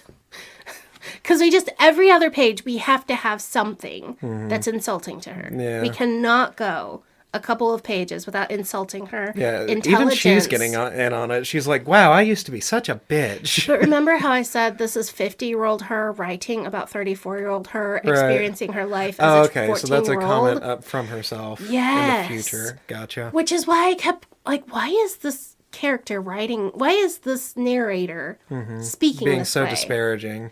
It's just, and I've had lots of self-hate talk. Everyone has had their brains talk badly to themselves. Sure. But I don't feel like that's how it sounds. I just don't. It's so weird. Bobby is like, what happened? Why is your dad acting this way? And she's like, I don't know. And it's like, I'm 'cause 14. I'm 14. I I don't can't know. pick up on these things yet. I have no idea. And so it's like, okay, you can just hang out with Bobby. You're going to go golfing with Bobby. Dad is going to go fishing. It'll be fine. Is the uncle gonna molest her? No. Okay. He's the one who sent her to that healer woman. Okay. And he's the good guy. Throughout the book, he's Right. like, because the men in her life, all these other men are great. Right. And they're trying to guide her to a better life or something by Just a family woo-woo. entirely made up of men. Yeah, pretty much. As her 14-year-old self, she remembers her time with Eugene, and her nipples get hard remembering him. What? Why would you write that? Why would you write that? That's not okay. She's 14. Ew. It's gross. Ew. I had to bite down hard on my fist. Because as a 34-year-old woman remembering astral sex, she is getting turned on. Moving on. Okay. Ew, bro. This guy is just obsessed with sex and teenage girls, and it's disgusting. And the amount of times that this girl is described as having men look at her lustfully as a 14-year-old is really upsetting. And it's never pointed out that that's gross. It's shown as a her problem. Yeah. And her mom tried to cover her up to stop her from getting raped by people. And the mom is shown as being, like, gross for that. But... Pick a lane. Pick a lane. Yes, exactly. Is the mother an awful bitch, or is she doing something what? I know. It's insane. Okay. Just doesn't matter what you do. If you're inbred, you're just a stupid If you're bitch. a girl with boobs, you're fucked in this world. You really are. God. Her uncle takes her to go golfing, and she's a natural. And so Bobby is talking about why Brandy is never allowed to go hang out with that side of the family. And it's because Brandy's mom doesn't like Bobby. She's never approved of my professional or personal life. I could see tears welling up in his eyes. Sorry, I just wanted to hang with my niece and miss my brother. I probably won't have any children of my own because I'm a faggot. Jeez. I'm sorry. My use of that word was wrong. And it's like these other ones. You what? Why would you say this word and say it's wrong? And he does this with the C word, with the N word, with talking about Japanese people. Jeez. Over and over, and then with the F word. He says these gross words and then is like, well, I was never, PE or PC. I was never PC, or, oh, I know that word is wrong, but we're going to use it anyway. We're going to fully write out the N word. We're going to call Japanese people squinty-eyed motherfuckers. We're going to use this disgusting language and then either hand wave it away or be like, oh, we shouldn't have said that. Yeah. And it's like, are you getting off? Are you a 12-year-old? Yeah. This guy just likes saying... He just likes saying slurs and talking about... But he's 12. He's 12. He's just 12. Yes. He's wrote this entire book to have an excuse to just do 12-year-old boy shit. Okay, let me see how much I can show you is just them golfing. 20 pages? Is just 20 them pages of golf. is them golfing. God damn it. And it's how good she is. Uh-huh. And she eventually tells Bobby that she is currently 34 years old in her 14-year-old body. So she can do that now? And he believes her because she can play like a professional golfer. Okay. And she's able to make cocktail sauce from scratch. Cocktail sauce? Like for shrimp? Mm-hmm. She plays golf so well that he's like, yeah, you are a 34-year-old. You can smoke weed with me and drink this beer. Let's party, little teenage cousin or niece. I don't think he should be around children either. Not because he's gay, but... No, it's because he's making very bad decisions. Yeah, with a 14-year-old. That's... Okay. And apparently, Nigel is hanging around, and Bobby can see Nigel. And Bobby talks about how he's this spiritual healer. He's an alternative healer. And he's trying to figure out if Brandy is like one of his clients who also claims to be an adult in a child's body. And Nigel is like, yeah, and he smokes weed with her too. Ew. Ew. This dude's just hanging out with children smoking weed. Ew. Is he... Inappropriate. Yeah. And he's the good guy. As I said, he's the one who helps her on her spiritual journey. Uncle Bobby is like the good guy in this story. So Uncle Bobby smokes pot with children. He's cool. He's cool. But when the main Her character smoking weed on her she's own. a fucking deadbeat. And what? Yeah. Yeah. This is so fucking biased and stupid. It's because she's a woman. Yeah. Mm-hmm. Which is why I say I think the author hates her Yeah. specifically. You lazy dopehead bitch. Motherfucker. Millionaire. Jesus. He does just hate this character. This does. is weird. So we finally find out that Uncle Bobby is a spiritual healer who prays for you, and it takes away the core issues that caused your problems, unlike those stupid therapists that you have to see over and over for years and years. Mm-hmm. And he can heal you in 5 to 6 sessions, and you'll be perfect afterwards. I'm pretty sure that's another one on the bingo card is therapy is a scam. Mm-hmm. Or saying therapy is a scam. And then she's but like... But my magic crystals work. Mm-hmm. And then she's like, well, how are you so rich? And he's like, oh, my clients followed me out from Hollywood, and they've been seeing me for years. So he's whoring out his spiritual abilities. What's the effective difference here? Also, if you could heal someone in 6 sessions, they wouldn't come back. Right. If you're charging them thousands of dollars a pop, yeah, they wouldn't come and follow you across the country. Yeah, I think someone's lying. Someone's lying. Yeah.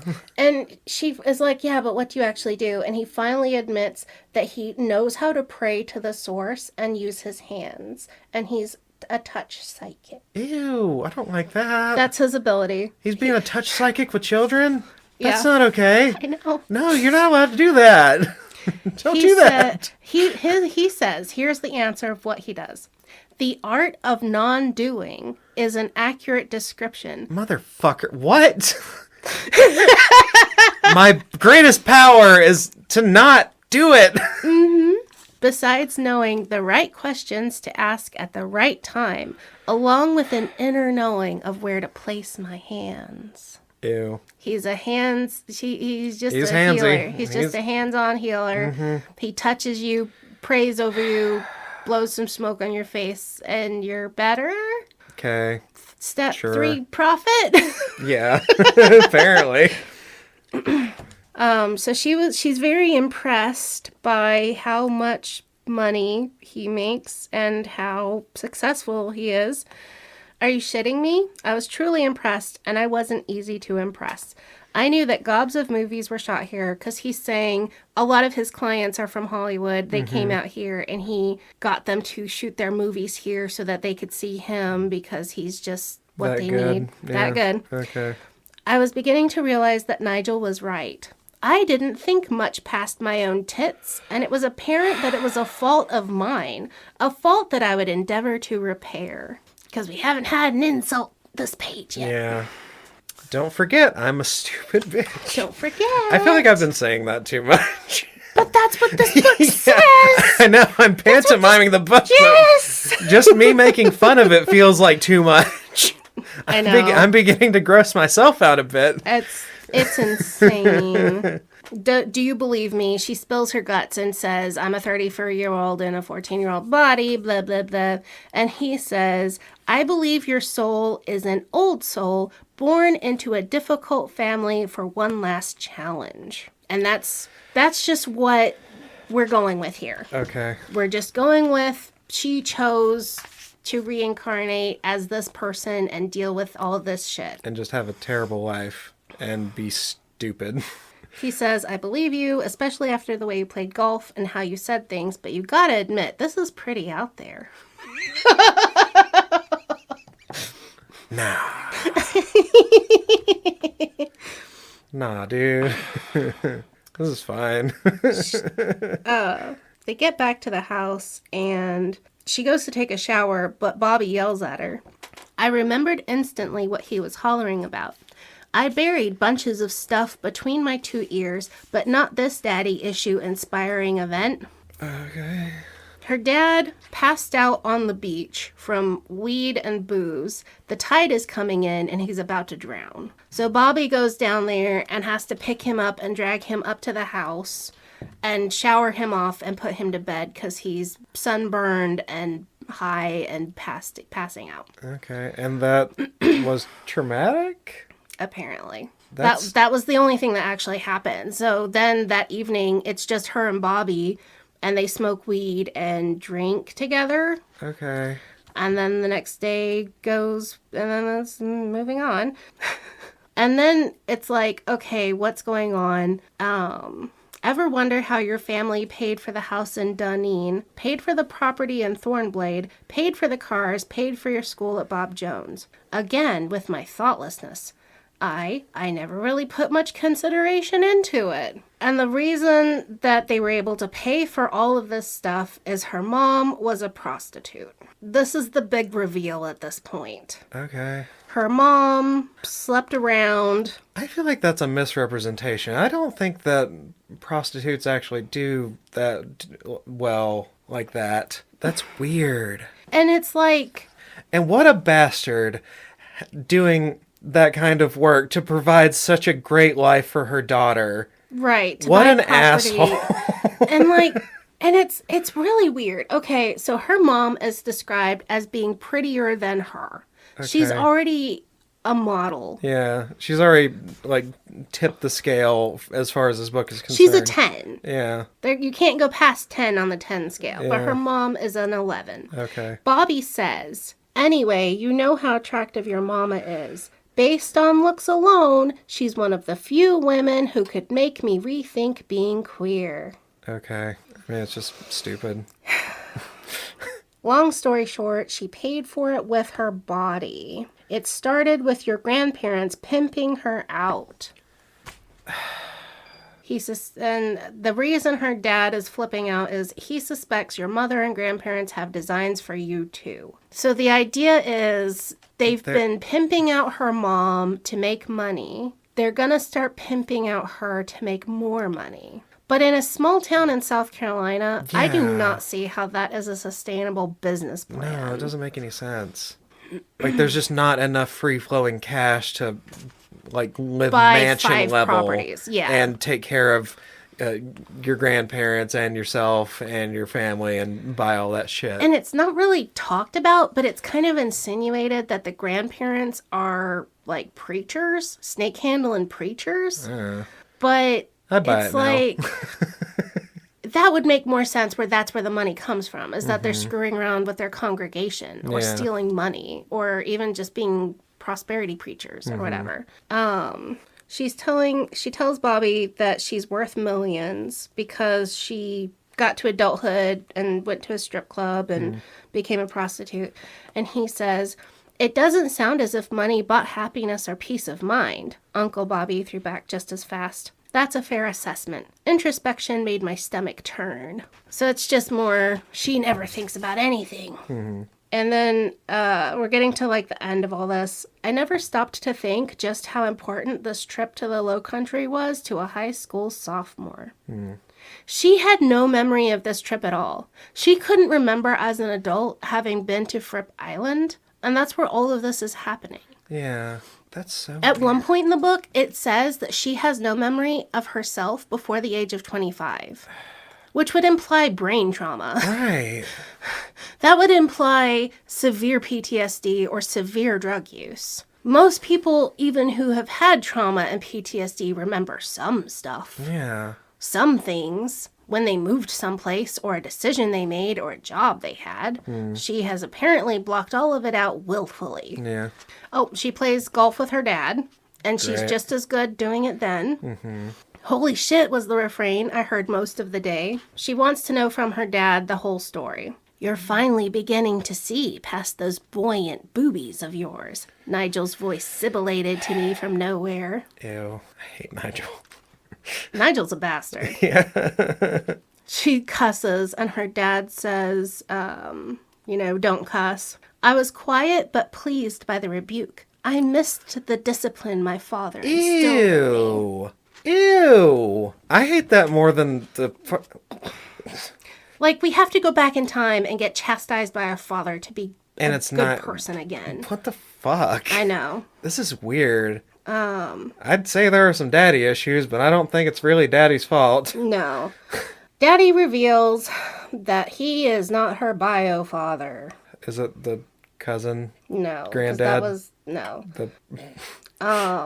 He wasn't sure if he was ever her father. Okay. And then recently, her mother told him that he's not the father. And so he's all torn up and upset about it. Okay. And he still loves her. And now she's like, oh, I don't know who my dad is. Oh, is she and she gonna get doesn't to- remember it. Yeah. And now, as an adult, she's learning it, like, for the first time. Right.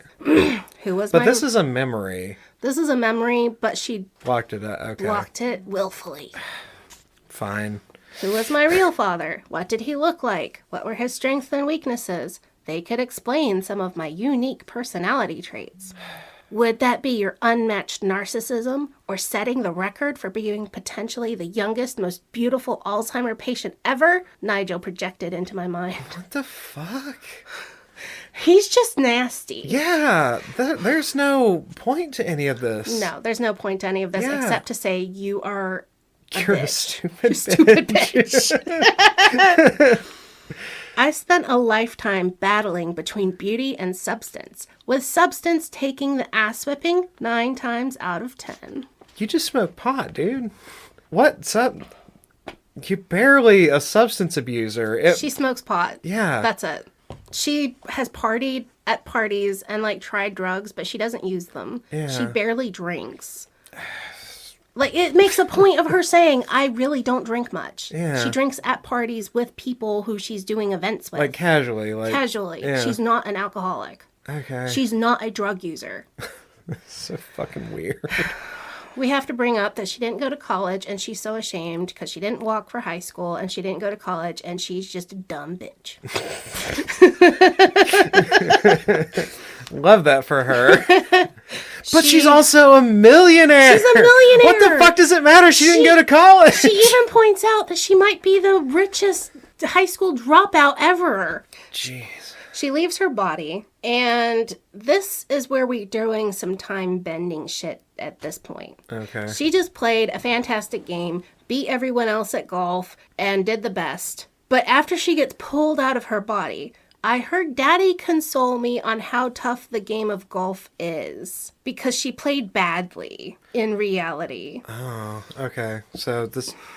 Wait, so apparently he was now remembering things differently, despite the fact that we just completed an altogether different round than the one he was discussing with the real 14-year-old me. How often were our memories shaped in this manner, remembering one thing when clearly something else just occurred? So did she play a good game? Did she play a bad game? Which one is true? Why are we manipulating memories like this? Yeah, this is dumb. Like, you didn't have to make her good at golf. It could have been, like, because she had an awkward 14-year-old body. Mm-hmm. You didn't have to make her a professional golfer. Fuck, this is stupid. He loves golf. Yeah. As much as he hates Brandy, he loves golf. And he loves being able to have a character who's good at it, because every other word is about birdies and traps and sticks and wood and things that I don't know anything about and don't care. Fuck golf. Fuck golf. Fuck this guy. Fuck that guy. Nigel is telling her that she is special because this soul journey is not done for many souls in this day and age. Oh, well. It's not done for anyone, but you're special. Mm-hmm. You're special, you stupid motherfucker. Be appreciative that I'm abusing you. We now go to her townhouse, to her media room, but we're doing another thing like the weed den with Jean. Yeah. And she is going to watch stuff on a TV with a magic remote. Okay. Because we need a different way of experiencing alternate realities and histories. Even though I became richer, better read, and traveled more than most my age, I had the female version of little man syndrome. That's just little man syndrome. That's little man syndrome isn't literally gendered. It's just you feel inferior. Yeah. And insecure about yourself. Did you not know the word inferior, sir? Right. What the... And it's because she dropped out of college, or she didn't go to college. That's the only reason that she feels this way. Who the fuck cares? You're a millionaire. Take like a couple of years off and just go back to to school. You have millions. There's you no do reason you anything can't. want. Yeah. You could even have your clients on the weekend. Sure. Like, whatever. Okay. Pal is some owl who sits there and tortures her too. The TV is looking at things, and she has a remote, and she gets to witness her birth. Cool. And her father asks the doctor, "Can you tell if it's mine?" And the doctor said, "Well, she's not black." And her dad's like, shut up, fucker. And he's like, "It's a joke, son." I mean, it was a stupid question to ask. Stupid joke, too. Like, it says 1975. They don't have paternity tests like that. So she's like, oh, my dad always wondered. Oh, dear. So then we're like, hey, let's go look at your conception. And we're going to show you why you're fucked up like this, because you were conceived. On the Universal TV. On the Universal TV remote thing. Watching porn of your mom fucking a rando. Love that. So we go to some dinner party. Her mama is 17 or 18, and she goes upstairs to hang out with the son of this big fancy family. And he's like, I just want to hang out and be friends. And she's like, no, you don't. Wink, wink. And he's like, I'm gay. And she's like, no, you're not. I'm gonna make you not. So she rapes him. Okay. Doesn't feel like you're gay to me. In fact, you feel very straight. You know what happened to the faggots of Sodom and Gomorrah. Oh my god. She literally stands there and says if he doesn't have sex with her, she's gonna rip up her dress and go downstairs and cry rape. She threatens to bring his life to an end if he doesn't have sex with her and impregnate her right now. Jeez. Yeah. Why does she want that so bad? Her parents told her to do this or she'll... Jesus something. Christ. This is what they meant by pimping out, I think. But she is shown to enjoy this, and she is a manipulative, evil woman at 17 for doing this when her parents told her, go do this. Okay. And it's... Was this boy also her?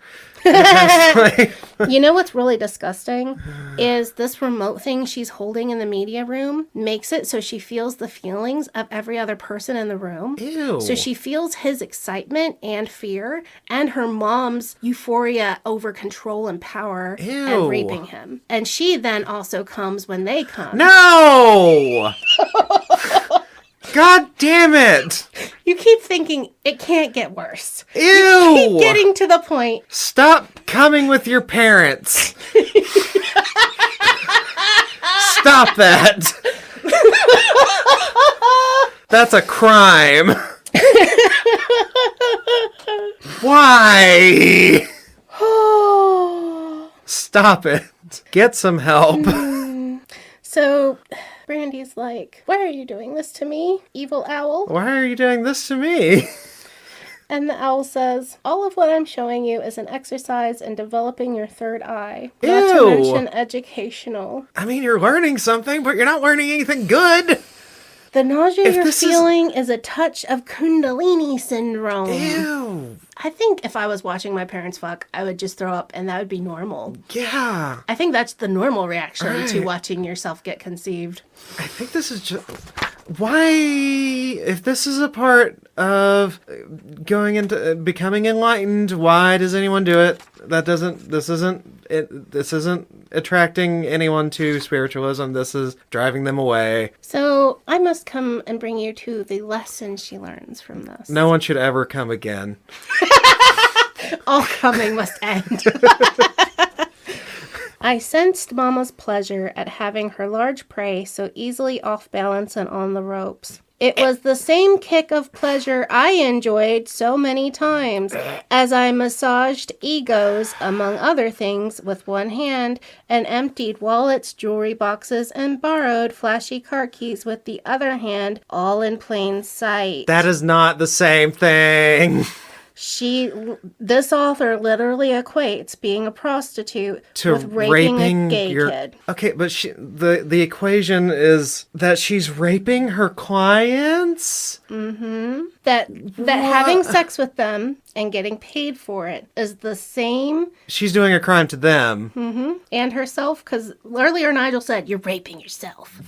Is the same as what her mom is doing. Threatening to ruin this kid's life. This is fucking gross and stupid. Insane. Who thinks like this? This bastard. The guy who wrote this, who is a bastard. What the fuck?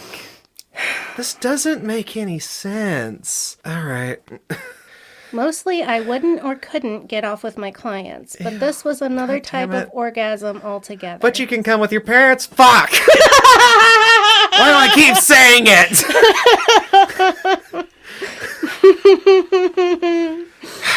It was no fair, and no wonder I yearned for that time with Jeannie again. A girl has her needs regardless of her looks. Why was I so slow on the learning curve? Until I viewed manipulation from the outside, I never realized how repulsive it was. So her mom rapes the kid and makes him have sex with her. Yep. And then she's like, that wasn't enough. If you don't slam me against the wall and make me hurt, I'm going to go crying down there with jizz falling down my legs. You better have sex with me and like it. So he gets an erection again. An erection was a breathtaking and new experience for me because Brandy is feeling his emotions.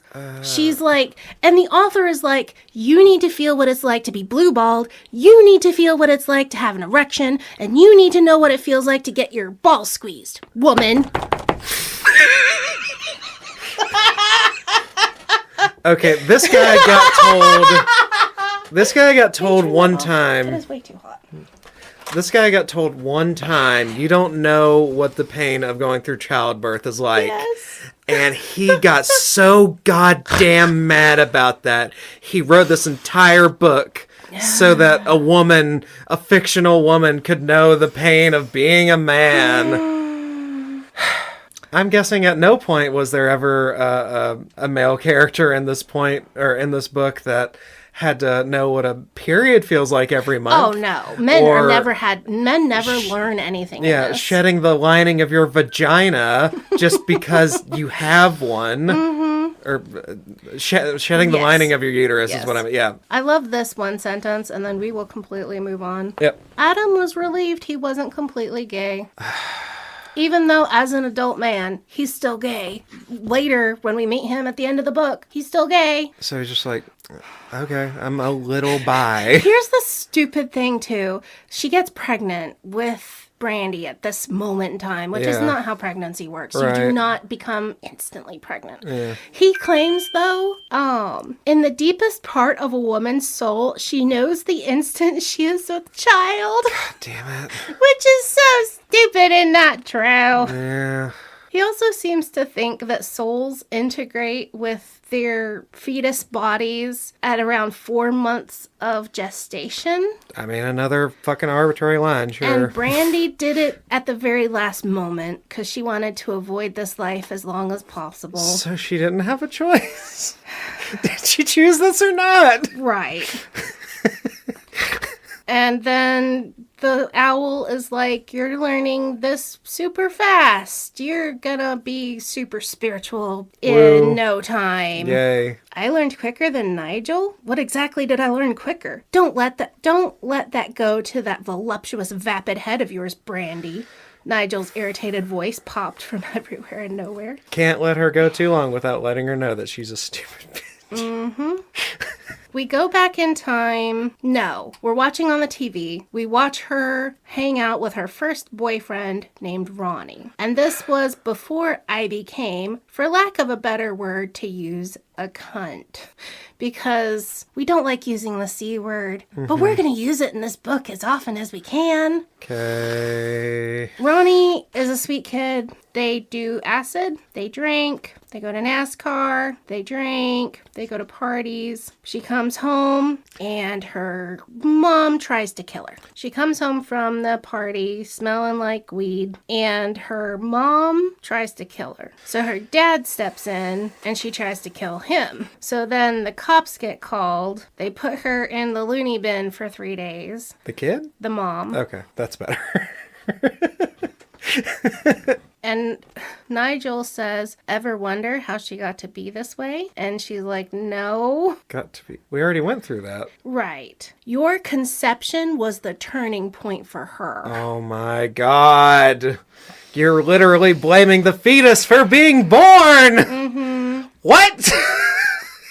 Because we just witnessed her raping somebody and enjoying the power she got over this kid. But we are going to say that you being conceived made her go over the bend, and now she's insane. Where are we? What is happening? And this lady is like super religious and just rants and raves like bizarrely religious stuff, but this guy doesn't know religion, so he doesn't do it right. So then we go back to the TV thing, and we're skipping forward through time to later. Nigel was right about you. You poor child. You haven't been able to see past your beauty in a long time, have you? How many times do we gotta say it? We get it, dude. I actually don't even write down most of the times. I just tried to catch it every chapter, but it's way more. I wasn't blaming you. I was just, I know. It's the beginning of the end. Wrong. It's just the end of your life in your hometown. Followed by my downfall into the prostitution of my soul. You said it. I didn't. It's like, that's not prostitution of her soul. It's just prostitution. It's just literal physical prostitution. It's just literally prostitution. You don't have to add a metaphor when it's literally happening.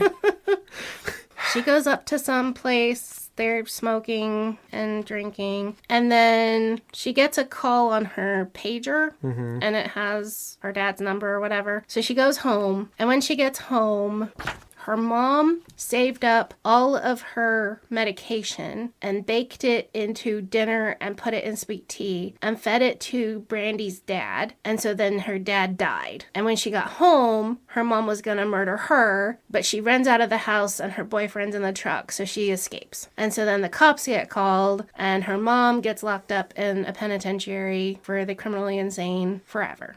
Okay. So she goes to stay with her boyfriend's family, and she's just a mess.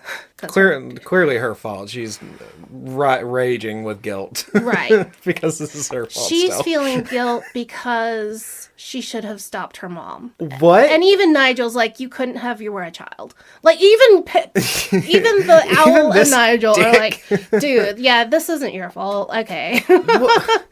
Why is it now not her fault? I know. This was like the one time. It's like, she's like, I should have stopped my mom from hurting my dad. And it's like... Yeah, why are you not blaming her this time? You blamed her for literally everything even conceived, being conceived made your mom go around the bend. Why isn't this her fault too?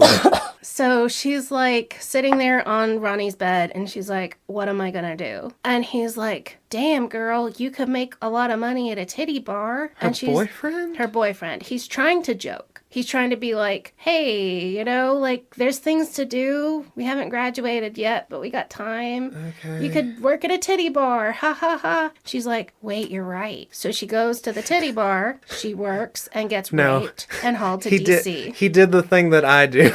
Yes. He's like, I'll just say the most outrageous thing I can right now as a joke. She's like, no, you're right. And he's like, what?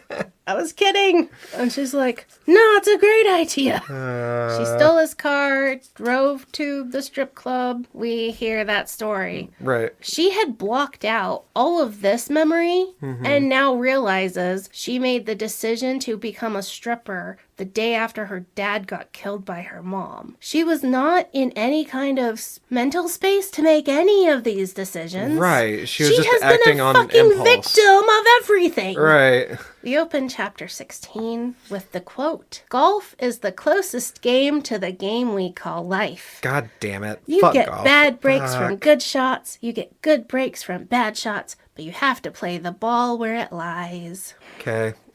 I think we're at the end of all of her travel things. Okay. She gets to go visit heaven. Guess what heaven is? Is it a fucking golf course? It is. God damn it!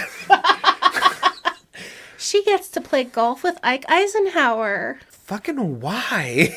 Who the fuck wants to hang out with Eisenhower? And play golf. Yeah. And play golf really well because she's good at golf. Wait, what did Eisenhower do? I can't remember shit Eisenhower did. She loves history. Was he like big We on... insert that she loves history and she loved him for some reason. Was he the one that had like a lot of doings with the FBI or something? I can't remember. It doesn't matter. I don't even know, and it doesn't even care. Yeah, it doesn't matter. And so she's like, well, what's going to happen if I don't mend my ways and stop being a prostitute? You stay rich. And they're like, the worst that happens is you'll feel like a failure after your sultry, big-breasted body dies. You'll then feel compelled to go back and do it again. So if you just... So no stakes. There's no stakes. Yeah. If you screw up this life, you just do it again. Then who the fuck cares? And then after, if you move on to the next plane, you become Nigel. And you go torture other souls. Right. That's what she's going for. Yeah, I'd I'd just continue fucking it up then. Yeah, why would you want to go do that? I'm having a great time. I get to come back again, and if I want to do it like that again, I can just do that. So she's talking with the owl, I think. I think she's talking with the owl. Yeah. I was pretty dense and dulled most of the time, and the rest of the time I spent on golf and patting myself on the back for being an independent woman. Because we have to put a stab in there for stupid feminism. Yeah. Stupid It's bitches. stupid feminism's fault that she's so successful. Fuck. We're all connected, and there is no true independence in the sense you're talking about. Moreover, don't knock golf, girl. It's very important to you and can be very spiritual. How do you know you didn't invent the game of golf in a different lifetime? Motherfucker, who cares? Apparently she did. Golf, golf, golf. So wait a minute. We're on the golf course. If you continue in your future lives to just play golf and that's the game you invented, you're just the biggest asshole. Mm-hmm. You invented a game that you could just be good at forever. Yes. Mm-hmm. That's so fucking stupid. And that is shown as the ideal. Her salvation becomes golf. Why? I'm not kidding. Is that... Literally, what? they're like, you should do more golf. And she's like, I should have done more golf. You should have done more golf. Why? She's I'm a not millionaire. kidding. Why?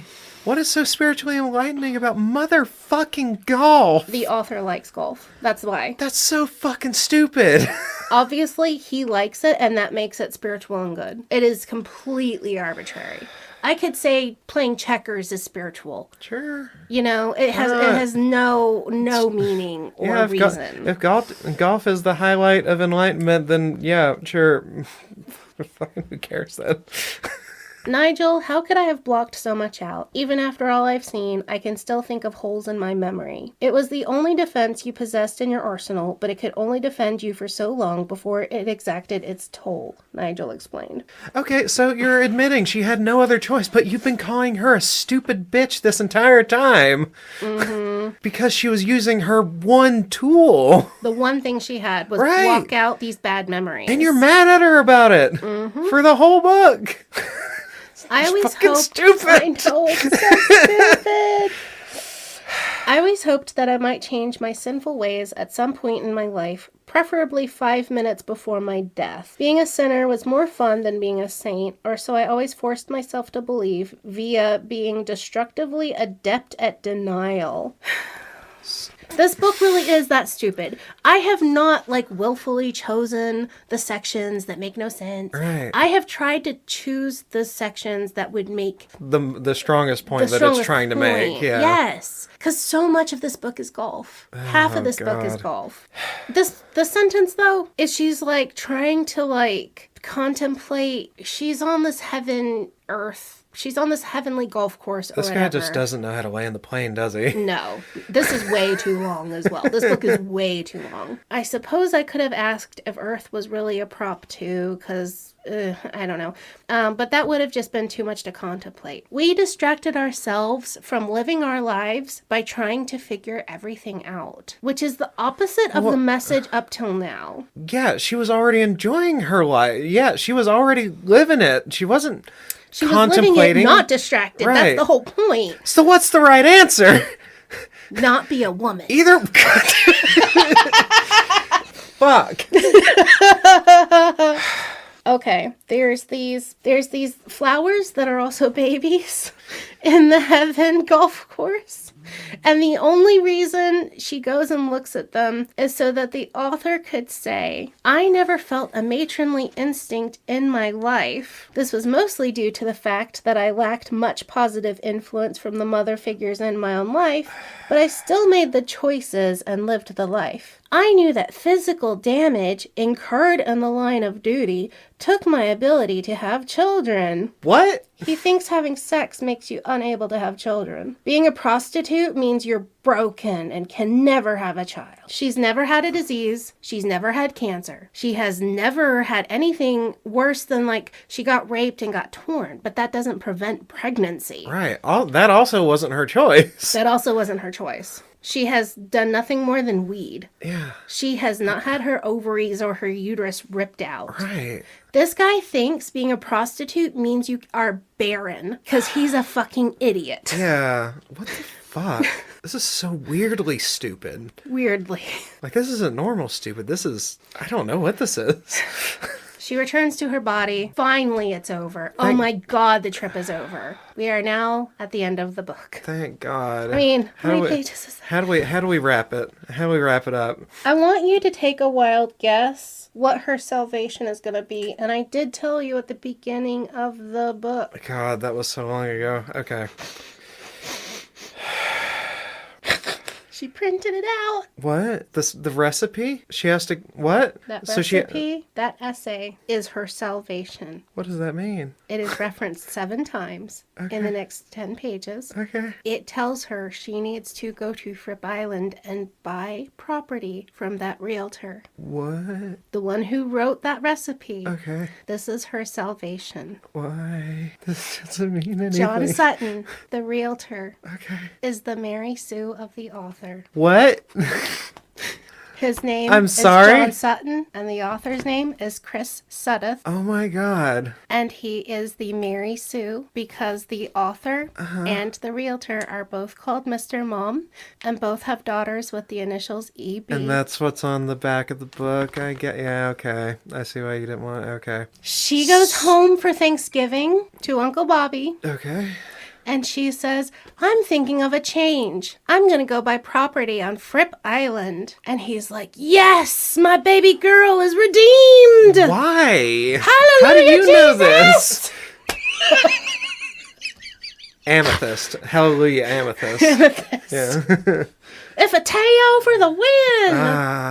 Why? I don't. This doesn't mean anything. I- Her solution to life was to go and marry some fucker with a blog. She can't marry him. He's already married with a baby. And she doesn't even try to seduce him because she is redeemed. Okay. And he is a handsome, 6'2", muscular realtor who's so handsome, but she holds back, baby.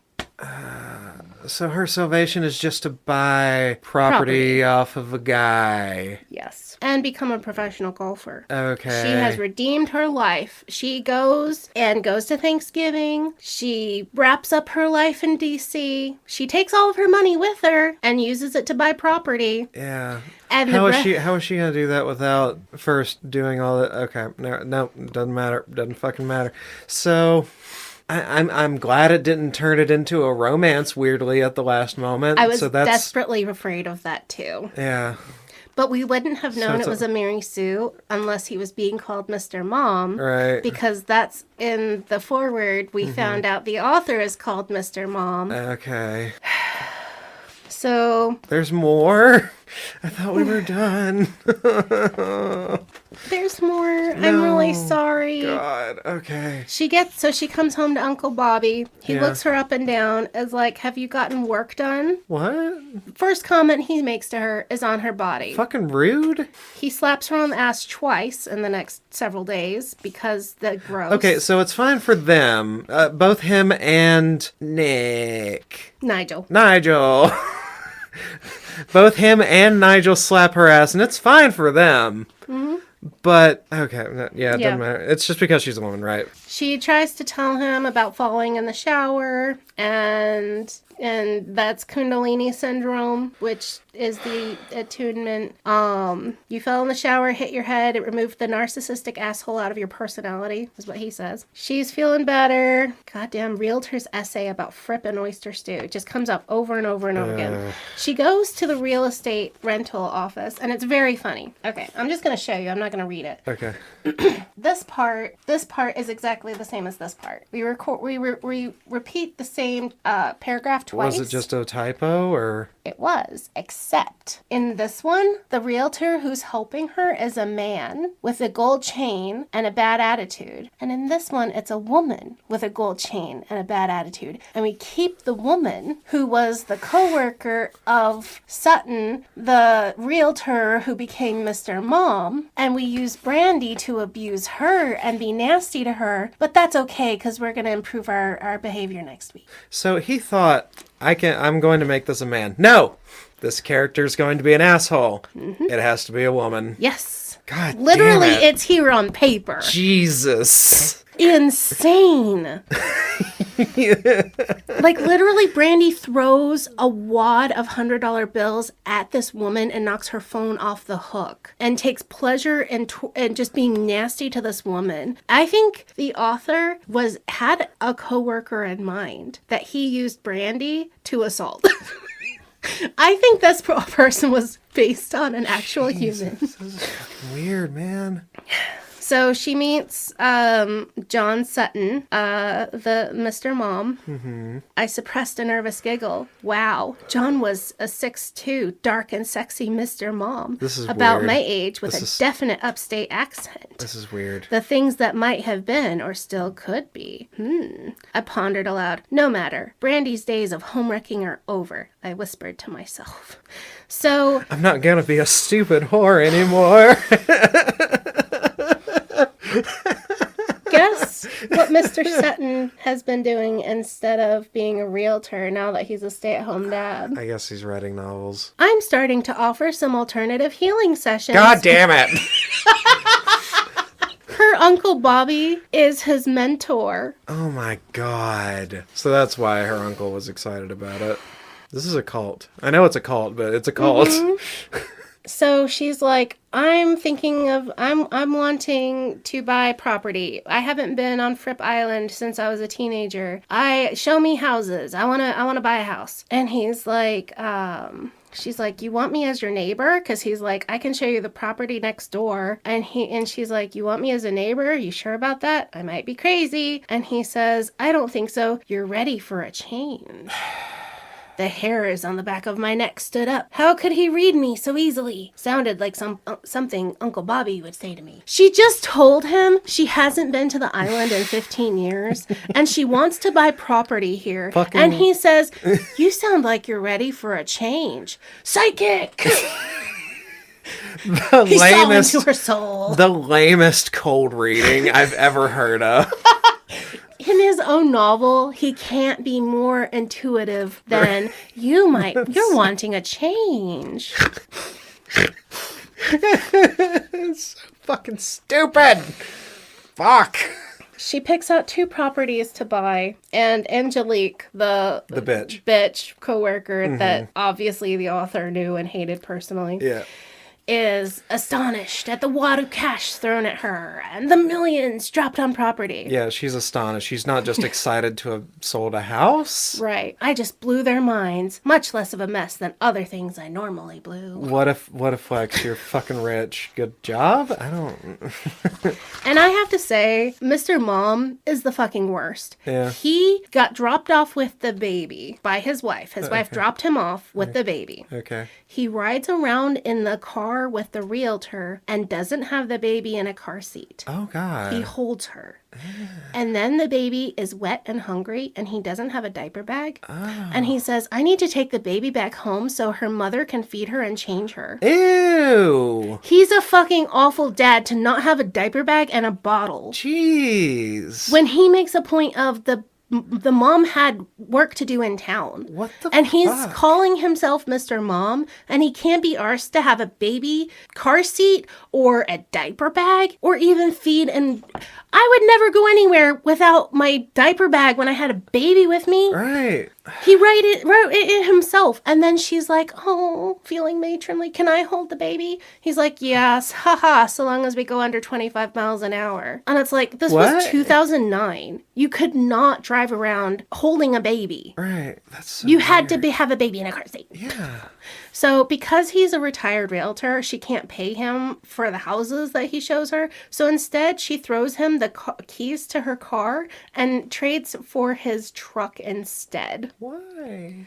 Because this author has a fantasy of a really rich woman coming and trading his janky old truck for a fancy BMW. That's the only reason That's so I could imagine stupid. why this was written in there. That's so stupid. That's dumb. Okay, this is I'm very sorry. Okay. It's not over. Are we close? Brandy and Bobby go to see her mom, and her mom is on pills but is lucid enough. Okay. And she's locked up in the loony bin She's or whatever. locked up in the loony bin. Okay. And she's like, Mama, when I was 14, what happened? You were What do you mean? What? You were there. Daddy flipped out and was high and on drugs, and what happened? But you what? You already lived that. Why do you gotta ask? Your daddy misinterpreted something your granddaddy Billy did, that's all, Mama explained as if she were clearing up illegible writing on a grocery list. What? And what was that? Jim thought he made a pass at you. Sure it wasn't more than that, Mama? No. Then she stood up and put her fingers in my face and said, what do you expect with the way you dress? And Brandy tries to kill her because Brandy has the memory returned that her grandfather took her virginity at 14. I knew it was gonna happen. I called it earlier. Yep. We're 2 pages from the ending. So wait, was that the cousin granddad? Yes. Or the double granddad? I think that was Billy, the cousin granddad. Okay. Because the other one got murdered. Okay. Gross. I'm with it now. But he said that she needed to know what a real man was like. So he took her virginity and she got pregnant and they had to have an abortion. And that's why her dad went insane and tried to teach her guns. And that's the end of the book. What? It ends there? Fucking what? No, actually, Bobby says, you know you're going to have to forgive your mom. No! Fucking no! What? Oh, she meets her gay bio dad. Cool. For no reason. Sure. And then she went to college and became a professional golfer and lived happily ever You went after to because college she's for now golf enlightened. class. I think she got a literature degree, and this book is because she wrote this book because she got a literature degree. What? I hated every fucking page of this book. Okay, I understand the 6 months of hype now. This... I don't want to read it. You can look at the back. I'm No? fine. No, Okay. I'm good. Okay. I'm good. Chris Suddeth was born in Greenville, South Carolina in 1975. He graduated the University of South Carolina in 98 with a minor in English literature. So I don't know what his major was. Yeah. He was writing since the age of 12. He has been a practicing Reiki master, an emotional energetic healing specialist since 2010. Fucking Reiki? Reiki. Motherfucker. You don't even touch people in Reiki. You can do that over the internet. The stupid Dr. Oz shit. Mm-hmm. He uses his passion and proficiency with energy work to inform his writing. God damn it. This is so He fucking dumb. Is insane. This is the dumbest man I've ever known. It is so stupid. I have to read you 2 things. Okay. One of his reviews for Swoondalini on Amazon. One will be enthralled by the author's knowledge of meditation, out-of-body experience, time travel, history, geography, golf, and golf history, cuisine, and more. When the fuck did cuisine come up? The review is this that memorable essay with recipe. Oh, god damn it. The review is that long, but that line, knowledgeable of time travel, fucking got me. That was so It's so funny. stupid. Fuck's sake. Last thing. We have to stop this. Oh, I can't find it. Well, that's too bad. Oh, and yes, the last one. The Damn last word. He had an interview or an Ask Me Anything on Goodreads. Oh, no. Where did you get the idea for your most recent book? An angel in my dining room gave me the spark, and I used my energy work to inform almost all my writing. This guy hallucinates angels. Sure. Well, or he was being metaphorical about some lady he's hitting on while he's Reikiing her. was the worst. Yeah. This was the worst. Is this one jail? I don't know that it's quite jail. Oh. But it's certainly at least F. The amount of enjoyment he got out of hurting Brandy makes me hate him deeply. Yeah. This film, it feels like jail. It's feeling pretty close to jail. I hate it. I hated this. It was physically painful to read this book. Yeah. This one took me weeks to get through the first time. I tried very hard to get through it quickly the second time. Writing this was torture. I hated this book. Yeah. Chris Suddeth, if you ever hear this, get some therapy, man. Or, I don't know, sticking. I don't know, man. I don't have anything. No, you can't say that to people. All right, well. Cut that. I'll bleep it out. Bleep out just that one section.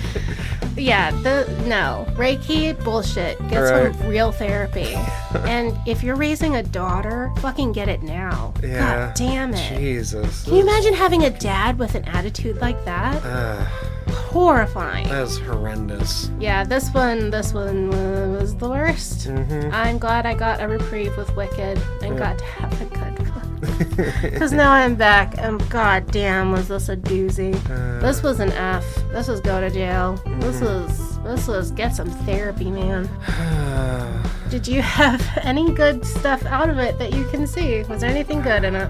I think throughout the course of this I became a worse person. So. It rubbed off. That's the real power of Reiki. It'll transform us through time 15 years later. Okay. Please torture your friends with this episode. Don't tell them anything about it. Just say, this is the best thing I've ever heard, and send it to them and wait. And then when they come back with, what the fuck, man, you can laugh and say, oh, I Nigel'd you. Yeah. You just got Nigel'd, idiot. That's what you get for having tits. Exclusively do this only to your female friends, of course, obviously. Yeah. My God. We're on Blue Sky. Give us an email at bibliowrecks also @gmail.com. We're on Substack. And if you find something like this, send it to me and I will torture myself for your listening pleasure. And me. Bye. Bye.